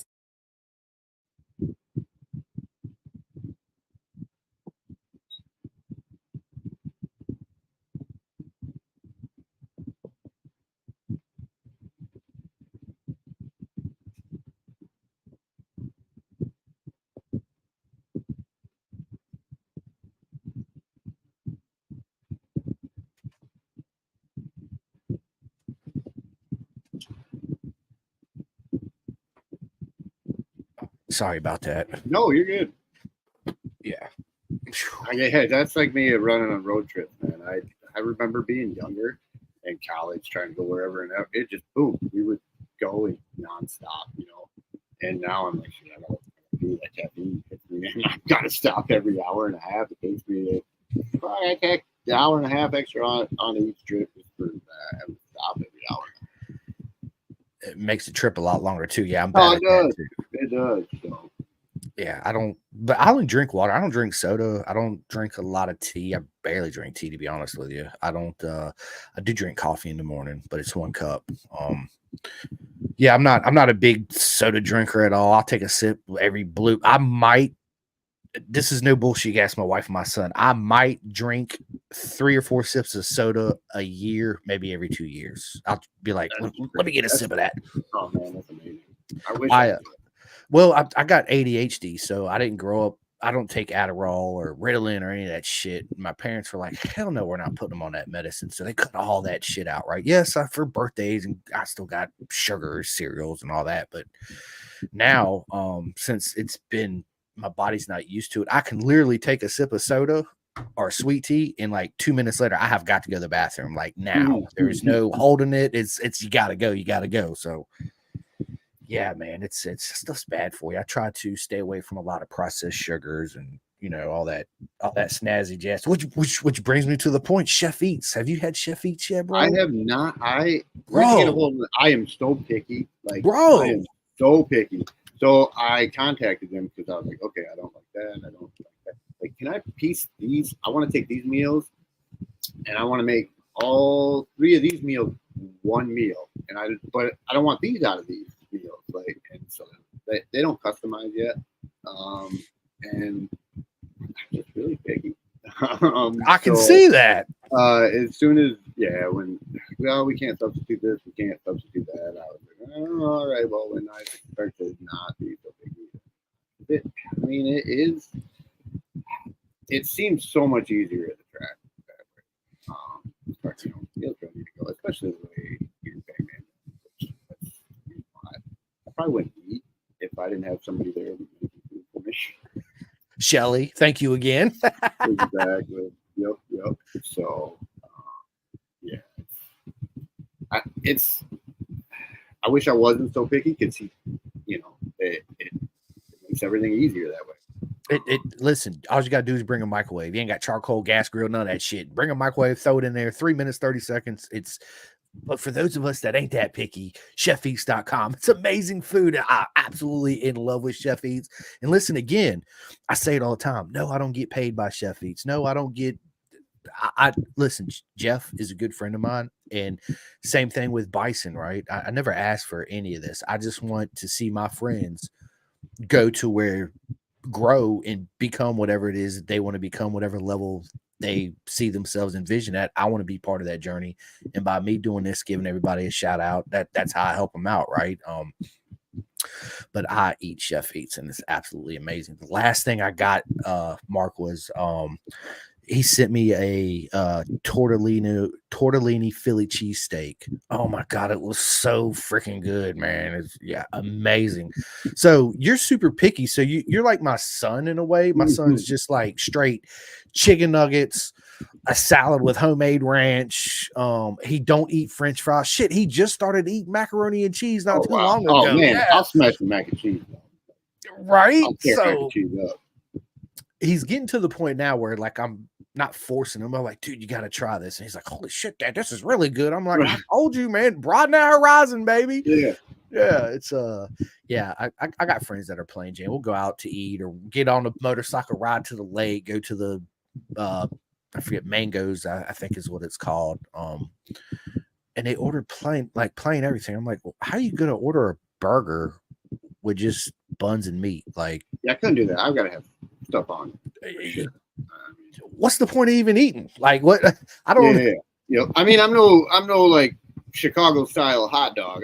I can't put all that crazy stuff there, man. There is a strict order to it, and I can't follow that. I mean, Chicago dogs are the best, oh bro. man, I tell you what, I offend some Chicago people for sure.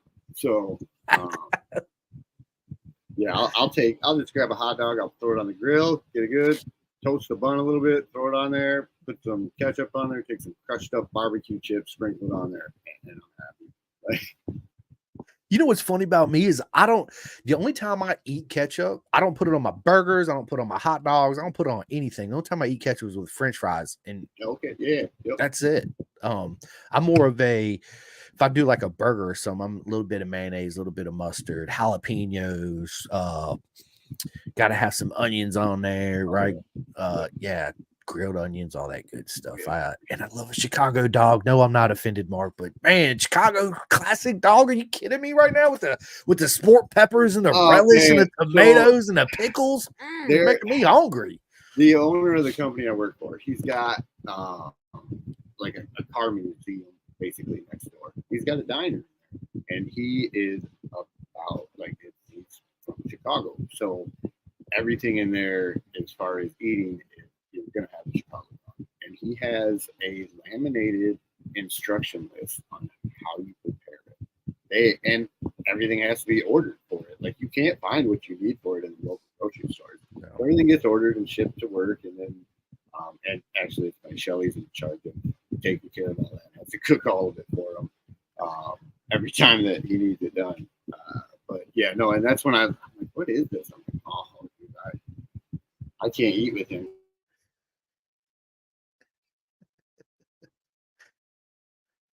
You froze up again there, homie. Listen, I love a Chicago dog. So Shelly, I know you're listening to this. I need some Chicago classic dogs. Back on, maybe? Yeah, you're back now. Okay. Yeah, so yeah, I was like, man, please, I can't go over there because I'm not. You're gonna make me want to eat it. You're gonna make me eat it that way. I'm like, that's gonna be my job. I'm gonna lose my job because of my hot dog. You're serious about that? Yeah. Oh man, or just taking big swigs of water just to wash it down or something. Like, yep, I gotta sip it. But yeah, so I don't know. I'm just picking the food. It's okay, man. It is. It's like I said, we're in this together. We'll figure it out, right? So yeah. he said, I'm plain Jane. So are you a pineapple on pizza guy? Oh no, I can't do that. Well, my wife's allergic to pineapple too. Like that's it. She's done. So swelled up. So we never have pineapple around. So yeah, we usually barbecue chicken pizza or something like that. So yeah. To me, I'm not a big barbecue sauce guy. Like you won't never catch me going to any restaurant ordering barbecue or barbecue sauce. Right?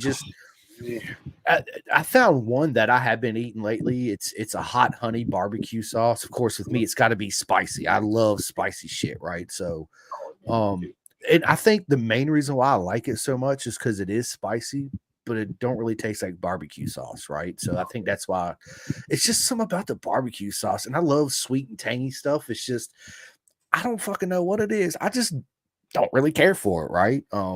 So much so that we had a party at work one time, and that's all they ordered was barbecue. The only thing I ate was coleslaw and macaroni and cheese. That's it. They're like, dude, you're not gonna eat none of this? I'm like, nope, absolutely not. It just, yeah, I'm weird. I'm weird too, like that. So there's certain things that I won't eat. And sauerkraut, Mark, bro, sauerkraut is the most disgusting thing ever. Jordan, what is up, Jordan? Yeah, sauerkraut's fucking. Oh, I take a whiff of that, and it's coming up. I can't do it. So, no. You know, I like barbecue though. I'm a barbecue guy, except St. Louis style. The first time I had that, what is this? So my family, my dad's side, they're all from St. Louis originally, went down there, ordered, hey, let me get some ribs. And I didn't think about it. So they brought them out St. Louis style. I didn't do it. What is this? This isn't I didn't want to finish them. So yeah, I'm not a St. Louis style at all. But I do enjoy me some. So what's your favorite food then? What is your go-to meal besides hot dog with ketchup and Doritos? Man, so if it's like a different, like I guess I eat American style. Like if it's Italian, it's an American style Italian or whatnot, or like American style fajita type deal where I have all sorts of crazy stuff in there. I would say it seems like I eat fajitas almost every time at the track. So yeah, fajitas are like a chicken Alfredo pasta. That chicken Alfredo smacks. I make my own Alfredo sauce. It's so easy to make and it's absolutely amazing. It's so good. Dude, so you need to try a Philly cheesesteak Alfredo. So basically, you just make Alfredo sauce, do like a Philly cheesesteak without the bun, get you some tortellini or some noodles, and mix it all together, bro, with some chicken. It's man, it's so good. But I like it all. I like green peppers, jalapenos, red peppers, yellow peppers, onions. Throw it in, right? I love vegetables. Love mushrooms. Like I could almost be a full vegetarian. But I couldn't give up my good steak. I gotta have a good steak, right? I gotta eat some chicken because shit, we all love chicken. Who don't love chicken, right? And fish. I love fish, shrimp, crab, all that good stuff. But if somebody come up to me and said I can't eat that shit no more, I just gotta be a vegetarian, I'd be okay with it because I love mushrooms. I could substitute my meats with the mushrooms and But it'd be tough for me. It would be tough for me too. I'm not gonna lie. Like I wouldn't like it, but I would still find a way to enjoy it, right? But I guess everybody goes through their phases, right? But that's how I lost a lot of weight. I used to weigh 270 pounds. I was on a 40 waist, bro. I'm in a 34 now. Oh wow! By changing my freaking diet, bro. I changed my diet, started cooking shit at home. Of course, I do some exercises and I feel a lot better. My mind's a lot clearer. I don't, I sleep better at night. And now I notice that when I do eat some bullshit, I feel like shit, dude, for real. Like people ask me all the time, how did I do it? I just told you how I did it. But for me, the main thing is everybody's different. What works for me is not going to work for you. But this is what I recommend to everybody that's trying to lose weight, whatever it is, 5 pounds, 10 pounds, 20, whatever it is, your goal is you want to do. This is my advice. Listen to what your body's telling you when you eat. Okay. You really got to pay attention. So meaning that if you eat something and your nose is immediately stopped up, well, guess what? There's something in that food that your body's having a reaction to. Right now, you need to figure out what that is. Elimination of process of elimination. So you just need to go through there and eliminate stuff that your body's having a reaction to, but you really got to listen to your body and what you put. So let's say you go out and get a Philly cheesesteak. You start eating a Philly cheesesteak, all of a sudden your nose is stopped up and all this, right? There's something in there that your body's not agreeing with. You need to figure that out. Once you figure that out, you cut that bullshit out your life. Now your body don't have to struggle to have that reaction, which slows down all kinds of stuff, right? It does all kinds of fuckery in your body, right? That's what really helped me too, is really paying attention on, of course, what I put in, but what my body's telling me when I eat it. That to me was my biggest step that I made as far as my weight loss journey goes. Don't get me wrong. I still got a little man gut. It ain't nowhere near as big as it was. I promise you that, right? I still need to lose some weight, but I'm a lot happier where I am now. Good. So yeah, man, it's good stuff, dude. Mark, this has been an absolute honor. It's been a lot of fun, but it's been a lot of ups and downs too during this podcast. It's like a race season for sure. Right, absolutely. But look, man, dude, it's almost 3:00, bro. I got to go to the grocery store. I got to do some laundry and stuff. I know, right? Yeah. It was scheduled for 1:00, but yeah, it's all good. But listen. Don't be, bro. Listen, again, we're in this together. We will figure this out together. We are definitely going to rerun this back. Like I said, when I end this, when I come back from the store, I'm gonna see how much editing I can do to get like all the freeze frames out of there and all the up and down volume. I'm gonna see what I can do to actually create a decent one out of this. If I can't, I'm gonna shoot you a text later on today and be like, Mark, we got to run this back. Okay. And we'll I'll just call you. I'll just call you on the phone and say, look, Mark, we've got to run it back. Let's do it tomorrow or Tuesday or whatever. We'll figure it out. But I do want to ask you a couple of the personal questions, at least try to, right? Before we get off here, it's again absolute honor, Mark, to be able to sit down and have you on, bro. And I just want to say thank you to everybody that watches, likes, and subscribes. I get emotional a lot of times when I think about it or talk about it. I really do. It means so much to me. And I just got to tell everybody that. Thank you guys so much. And girls, you guys are proper mega, because without you guys, it's like being at the racetrack. I wouldn't be where I am if you guys didn't listen, right? Like or subscribe or any of that. I wouldn't be doing this. So thank you. It means the world to me. It really does. Absolutely. It does. But so every guest I have on the podcast, I need to stop saying that. Every friend I have on the podcast leaves my next friend a question. So I just had the legend herself, Shay McGregor, on yesterday, and she left you a question, Mark. So we're going to start it off with her question. Her question to you is, what is your most memorable moment in racing? Oh, man. Oh, that's a tough one.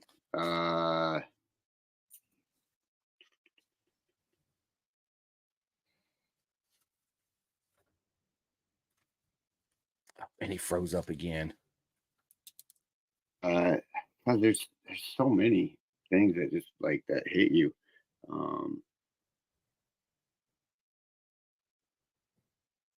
I would probably say probably my first race. Just that feeling of having just hitting that grid and lining up, just kind of looking around and like, holy cow, I'm doing this finally. Like this, holy shit, here we go. Like, yeah. And there was one other time I remember specifically. Usually, I don't say much in my helmet, but I remember kind of screaming like, "Wow, I'm fucking racing right now!" And like, it just, yeah. I mean, yeah, I'll never forget that. Like. Like I said, there's not much I say in the helmet, but I remember that. It's the greatest feeling in the world. It keeps hitting me too. So I love it. That's what brings it's the best drug. That's why I tell you, it's the best oh drug yeah. you ever Oh God. shoot up, Yeah. put your helmet, whatever it yeah. is you want to do. It's better than all that bullshit. Trust You'll me. spend money.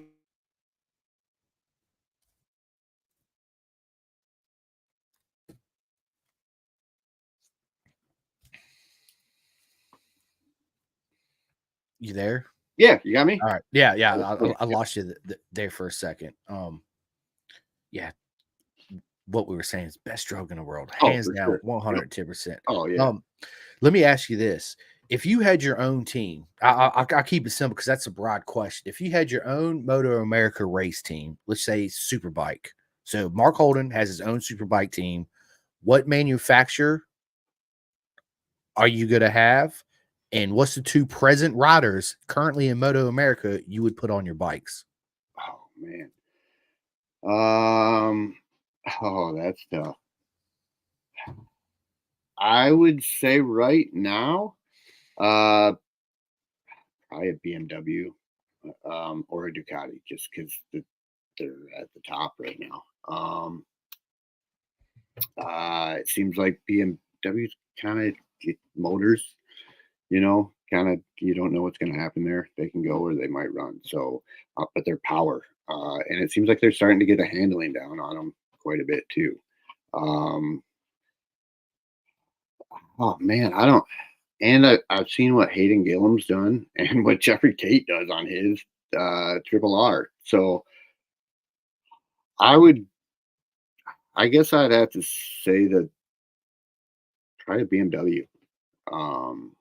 Just it's electronics, full alpha package for sure. Full alpha package. As far as picking somebody, Two current riders. two current riders. Huh. Well, Cam for sure. Bouvier. It's just one. He's on one. So, two, the things he can do. And he's been overseas racing like he has been for as long as he has. Yeah, he's. I would say Cam for sure. Um, Second one. Probably Loris Baz. Just because he's another one who's been, he's done MotoGP races, he's World Superbike, and I think he's hilarious. I like his personality. So yeah, I'd probably say Cam Bouvier and Loris Baz. I'd put on BMWs with Alpha packages. I love it. So Good combination. Yeah. Good combination. Tell us something we don't know about you, Mark. Oh, let's see. I'm a big waterfowl hunter and do bird taxidermy. Not so much anymore because racing takes up all my time. But yeah, I grew up bird hunting, and I couldn't been super wealthy, and I always wanted my trophies on the wall, so I started to learn how to do bird taxidermy. So I did some of that, and yeah, that's probably not very many people know that about me. We do now. Yeah. Pendergast exclusive. That's right. Yeah. I love it, dude. Yep. I love it. So, well, on top of that, what's your worst habit? Oh,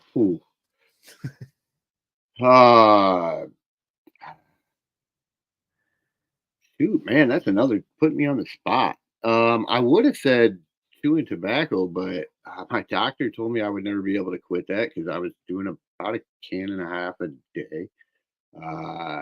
And he was like, "Yeah, no." He kind of chuckled and was like, "Yeah, it's not gonna happen." And I kind of was like, "F you, dude. No one's gonna tell me what to do." So I stopped that. So I don't, man. Right now, I don't know. My ADD gets me so squirrel brained and wasting time. Sometimes I would say wasting time. And not on the I look back and I wasted time. I didn't do this or didn't. I just daily like, oh man, I just wasted time doing nonsense because I got distracted. Yes, I know that's a tough one. I get like that too. I get with my ADHD. Like I said, I don't take medicine for it, so it is a mental internal struggle to the utmost every freaking day. No question. It's I find that when I'm watching road racing, I'm riding my motorcycle, or I'm doing podcast, is when my mind is the most focused, like just hypertension, just straight focus. Yep. Nothing else is in my mind, right? But as soon as I end this and I get done, it goes back to just freaking whatever. Who knows what the hell I'm thinking about? It's a struggle, bro. It is. Oh, it really is. It is. Yep. Yeah. The older I got, the more I saw and realized that other people dealt with that too. I was like, oh man, it's not just me. Like, okay, all right. So. No, 100%, man. So Officer Christopher Jackson, do you know him? Yeah. Yep. Okay. Yep. Okay. He says, Mark, what's up, sweet cheeks? I told you that I would tune in this evening. You had my legs shaking from the full body massage you gave me on Wednesday. I can't wait to finish. I like you, Chris. That's awesome. Call me later, my glazed honey bun. Mark's like, what the hell? Yeah. I love it. So how did you and Christopher meet? Oh, shoot out. Man, I couldn't even tell you, honestly.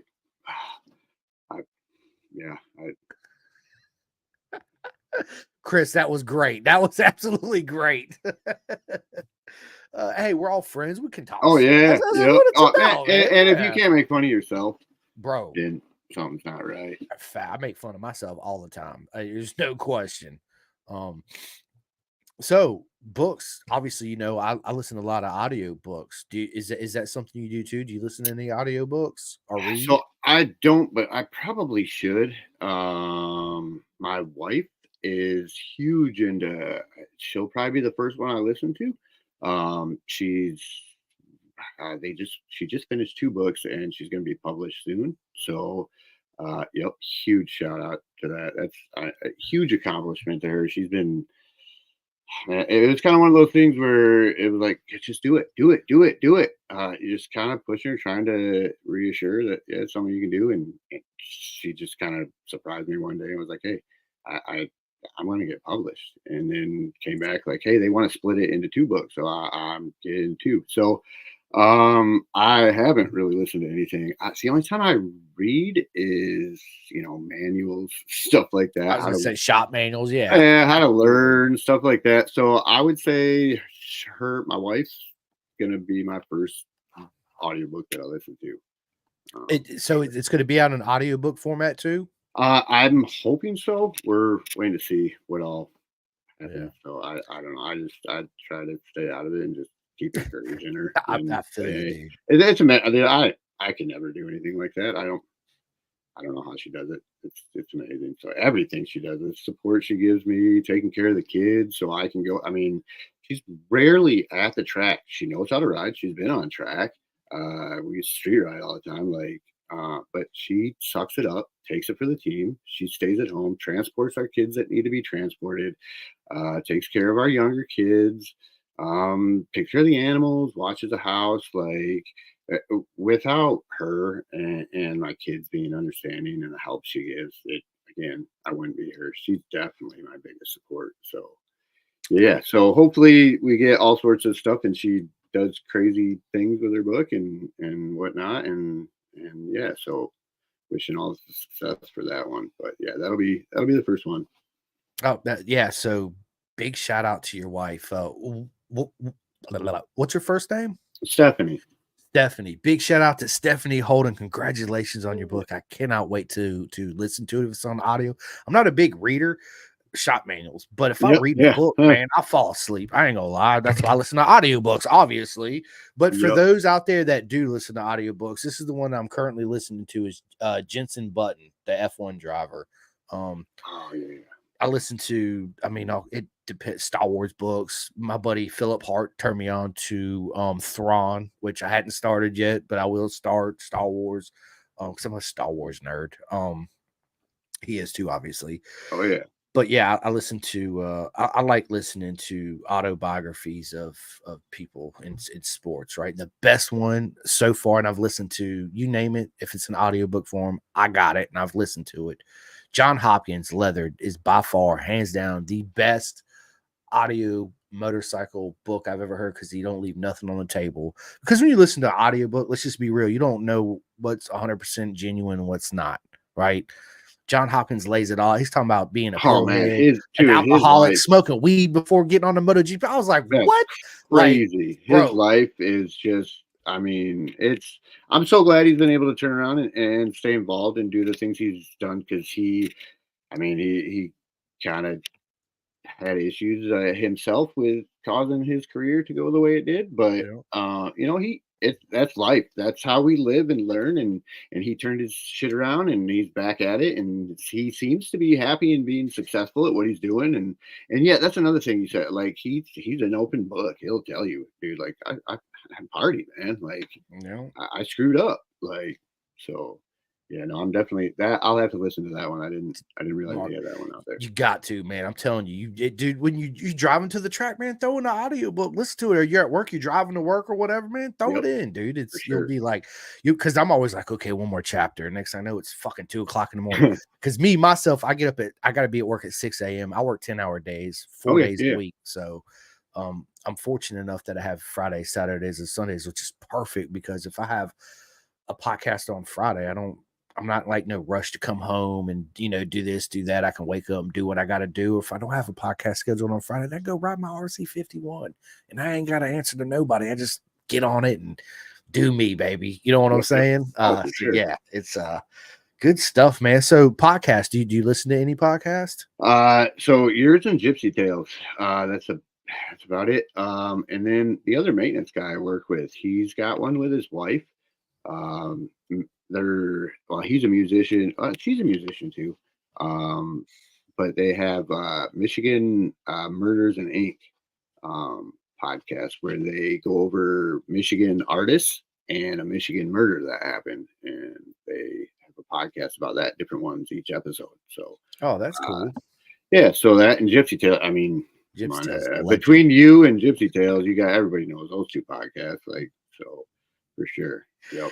Yeah, I'm a huge fan of Gypsy Tales, and I like I love the murder mysteries and dude, all that shit. Like I was listening to the last one I listened to was what was it called? It was the abandoned town. Was it in Ohio? Some abandoned town, the military come in and shut it down and nobody lives there no more. It's like some shit that happened. It's I don't know. I'll figure it out. I'll text it to you later. But Nice. yeah, Yeah. that I love shit like that, right? I'm Yeah. like, dude, this is crazy. Yeah. So what's for dinner tonight, bro? Oh man. Whew. You put me on the spot again. Chicken nuggets and mac and cheese. Yeah, usually it's whatever the two littles want. My wife and I have 4 kids together. Nice. 19, 16, 9, and 8. So it's usually the 9 and 8-year-olds. Hey, what do you want? So yeah, my 9-year-old daughter though, she usually wants takeout every time. Dude, I can't afford takeout every night. Come on, I know. Yeah, I'm a racer, dude. I can't. Yeah. Yeah, daddy needs tires. I need Yeah, Dunlop. that's right. I got $450 for a set of tires. I need this money. Yep. Oh, and being No on a big Chick-fil-A bike. tonight. No. So being on a big bike and you go through them. So my 9-year-old's been cooking a lot lately, so we might let her pick it and do it. Last night she did spaghetti. She did eggs, scrambled eggs this morning. So you get a 9-year-old to cook like that, we're keep her rolling. So Keep her cooking, exactly. And I'm on my way, babe. I'm coming in for breakfast for sure. Hey, heck yeah. That's awesome. So let me ask you this. Are you going to be like at VRR or do like Road Atlanta this year? Or what tracks do you plan on hitting up for the rest of the year? So I'll be GNF for sure at Barber. And then it'll probably just be track days outside of that. I'm going to hit just NCM, National Corvette Museum in November, hopefully. And then, we'll take December and January off and hopefully start back again in February at Cali. But Barber should be a good time at GNF. I was originally thinking possibly doing New Jersey and trying to qualify for the Moto A round this year, but blowing the motor, I'm done. So, but we've got the winner. We're gonna put a 2022 together, ZX10, and I've got a frame ready to go for it, and we'll get a motor here when I find one, and we'll have 2022 out on track, and we'll run that, and hopefully do. And if I can qualify and afford it, I'd like to do at least 3 rounds in Stock 1000 next year. So, yeah, mega. Yeah. Yeah. Let's make it. I've never been to Barber. I need to. Oh man, I want to if go. you can do GNF too, it is GNF's fun. It's one of the bigger, if not biggest, WERA event. Tons of people are there. It's a good time, really good time. So yeah, if you can ever make it down to that, and Barber's facility, just amazing all the way around. Not just the track. The track layout's cool. The pavement's great, but the facility itself, and the museums there. Barber's a really cool, one of a kind type of place. Yeah, I'm gonna make it one day for sure. Yep. So I drove out to Wisconsin. It was a 14-hour drive. That was freaking forever, dude. I was like, I like my race season. Yeah, it's yeah, man, but I do because I only think Barber for me is only, I want to say like a 9 hours, maybe. Oh, that's not too bad. Maybe. No trailer too. Yeah, you can move. I'm gonna tell you right now. Barber Motorsports. It's 460 miles. So yeah, what about 8 miles or 8 hours ish? View routes. Hang on, I'll tell you right now. Open now, closes at 7 hours and 12 minutes. That ain't shit. Yeah, I'm coming. I'm coming. Hot damn it. Heck yeah. Yep. Yeah. Barber's a good time. Yeah, I want to go. I want to go. I'm going. GNF too. Stick Boy's wife has a little party shindig this year. I guess it's an 80s theme party. So last year she had glow sticks set up as a track at night for the kids to ride around in the paddock. Cool. It's awesome. Like, So kids were around trick or treating. It was a good time. It was fun. Dude, that's awesome. Dude, that is good stuff. All right. Yeah, dude, that's not I thought it was further than that, but it's not. That's perfect. So yeah. I'm gonna have to make Barber for sure. I want to go. I'd love to go during the weekend when Moto America's not there, and also I want to go when Moto America is. There's live podcast at Barber in October, GNF. Yeah, I mean if I can, so October's kind of busy for me. I'm actually going to the Heron Compound October 11th to ride with SFL Mini GP, Michael Carrera, and all them, which has been a dream, right? I can't wait to go to that. So I don't know if I'll be able to make the GNF this October, but next year, 110%, I will be at Barber. I would love to do the GNF and the Moto A round, which I don't see why I couldn't. Moto A, I definitely would like to, if I could qualify. That's a tough one to qualify too. I mean, hats off to Jeff Tate for qualifying for that this year, because it was no joke. I think there was 56 entries. I want to say. It was almost 60. I was like, holy shit. Yeah, like that. Wow. And that's not his home track. It's not like he's been there a whole lot. So, huge hats off to him. But Barber, I would really like to do the Moto A around there too if I qualify, because it's a big show. It's awesome. It's a big show. That's it. And you can, Mark. Why couldn't you? Right? Yeah, you can do it for sure. Yeah, we got it. We got it. You got this, man. So, are you a beer or wine guy? I'm a moonshine probably kind of guy. I love it. I would. Baby. I've never really been a big beer fan. Maybe some craft beers here or there, but no, I've never. I've never really been a big beer guy. I've had wine maybe twice. Nope. I don't know. Something about some just good backwoods strawberry moonshine. Yeah, right. I like moonshine. I mean, I don't drink very much, but I like it. Right. I don't drink too often, but. Once I was done with college, that's kind of when I settled down with that too. So. I feel you on that, right? There's always a time and a place for everything, people. Oh yeah, it's not all the time neither, right? Unless exactly. I take it back. I just lied. I'm sorry for lying to everybody. It is when it involves two wheels. There's always sure. That's every day, all day, right? But anything else, in moderation, for sure, 110%, man. But listen, bro, this has been a lot of fun. Like I said, honor's all mine, man. I appreciate it. Trust me, the honor is all mine too, bro. I really appreciate it. You need to text me your address so I can send you some of these proper mega Pin the Gas podcast stickers in the mail. Oh yeah.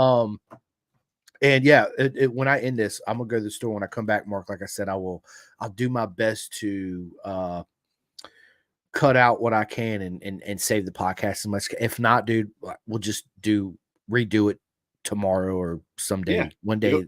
Whatever you need. I'll make it work. So. We're in this together. We'll figure it out together. I love that. Shelly says, question for Mark. He has talked to the bubble wrap company yet as a potential sponsor. I'm joking. So hold on. What's the bubble wrap, Shelly? Oh, she just I like to push. So when you push, you become a Crash Bandicoot, man. I just so yeah, she's always telling me I need to wrap my body and my bike in her bubble wrap will be good. So it might help, but good humor, Shelly. I like you, Shelly. Yeah, you're all right. I can't wait to meet you in real life. Like all my friends, I can't wait to meet you in real life too, Mark. Heck yeah. We're gonna have a proper mega time for sure. Yeah. Yep. But yeah, so listen, I apologize on I appreciate you guys sticking around for the podcast today. Sorry for all no worries, Mark. Issues, dude, listen, it's not your fault. It happens to the best of us, trust me. It happens to me, so it's no issue, right? But before we get off here, I'm gonna let Mark end the podcast, but I gotta give all my shout outs real quick. First and foremost, everybody that watches this podcast live today, thank you guys and girls so much. I love every single one of you. Without you, again, I wouldn't be doing this. And if you guys have not yet, please go to my Spotify, my YouTube, hit that like and subscribe and that little bell, because it helps me out a lot. No, I don't get paid to do it, but it does help me with the numbers come up, all that snag, whatever. Please go do it. It helps me out a lot. I appreciate it. Big shout out to Next Level Financial for all your financial needs. Bison, I say it all the time, Mark, man, go to bisontrack.com, get that custom suit started. Trust me, you will thank us later, especially when you put it on, get on that bike the first time. You're like, holy shit, this is amazing, right? Big shout out to Chef Eats. If you guys have not yet, go to chefeats.com, sign up for the meals. Listen, I say it all the time. I'll never quit saying it. They're absolutely amazing food, amazing meals, especially if you're going to the track or shit at home. I get them just to take to work because it's easier to work than carrying this big ass lunchbox with all this shit, right? I just throw it in the microwave, bang it out, throw it away, and I'm done. That's it, right? But big shout out to Chef Eats, amazing food. And he also caters them to however you want it. You can do no season meals, season meals, athletes meals. Just go to go to bisontrack.com too, but also go to chefeats.com and check them out. Big shout out to RD Racing, my mates over there in the UK, and my buddy Jake Marsh. He'll quick, mate, so you can get back out there on that 1000 R and kick some ass again. Right on top of that, big shout out to my man Luca Allen, dude. Get well soon, mate, and can't wait to talk to you soon. Big shout out to Vet2 Track, Jim Whitman, what he does to all our vets out there. So if I have any vets out there, friends or even non-friends, vets that listen to this, get in touch with me. I'm gonna put you directly in contact with Jim. Sign up for Vet2 Track, and trust me, it is an amazing program. He helps cure PSTD one lap at a time at a track, right? So sign up for it. It is absolutely amazing program. Big shout out to SFL Mini GP. In my personal opinion, it's one of the best platforms we have in America as far as raising our youth talent, getting them out there on the track. And you don't even got to be young. You could be 60 years old. You always wanted to drag your knee, sign up for SFL Mini GP, right? And what I love about them, besides they're the most amazing people in the world, you don't have to have shit. You sign up, you register, you show up. You ain't got to. They provide the bikes, the boots, the gloves, the helmets, the whole nine, right? And you can even rent some bikes from them too if you want to try one out before you go out there and spend your hard-earned cash on two wheels, and be happy with your purchase. So, yeah, and 64-degree racing. Big shout out to my man Tate. He made me this custom undersuit, and I absolutely love it. It is proper mega. It's freaking amazing. I got it hanging. It's right there, hanging up right there it is, right? So yeah, it's absolutely amazing. You guys go to 64-degree racing, get your custom undersuit started. And last but not least, before I stop running these jaws right here, big shout out to my man Martin at theclothingkings.co.uk. All you people can go to that website and order any Pin the Gas merch. Yes, it is overseas, but man, he makes amazing products. That's where a lot of my clothes come from, and my hats and my beanies and all that stuff is the Clothing King. So big shout out to him. He's also got a program that I like. It's a it is a sponsorship program. It's actually called the Partnership Program, where I've gotten some of my rider bodies signed up for him, where they make their t-shirts too. Is also, he don't send you stock, right? So basically when somebody places an order, he just makes it there and ships it out. So you don't have to hold any products or, be responsible for any of that. He just makes them and ships them out. All you do is order it. So big shout out to them. Again, thank you guys so much for sticking with us today. I love every single one of you guys. And big shout out to all my friends racing again in BSB and Moto A this weekend. And Jillian Carrera, fucking love the emotions and the win, baby. Let's fucking go. That's what I'm talking about. Yes. Right. So I'm going to get off here. I'm going to go finish watching some racing, go to the grocery store and do all this good stuff. But Mark, the floor is yours. Tell them where they can find you at, where they can find you on social media, and the next track you're going to be at, that they can show up and give you a big hug and bring you a hot dog with just ketchup on it and a bag of barbecue chips. You got me? Yeah, I got you. Okay. All right. Sorry, cutting out again. I was like, of course it is. That's how it went this whole time. Might as well end that way too. So you can find most of everything social media wise, Rocket 210. Facebook could be Mark Holden. Let's see, next track we're gonna be at. Oh, my wife also made me a website that's up. She's done an amazing job at that.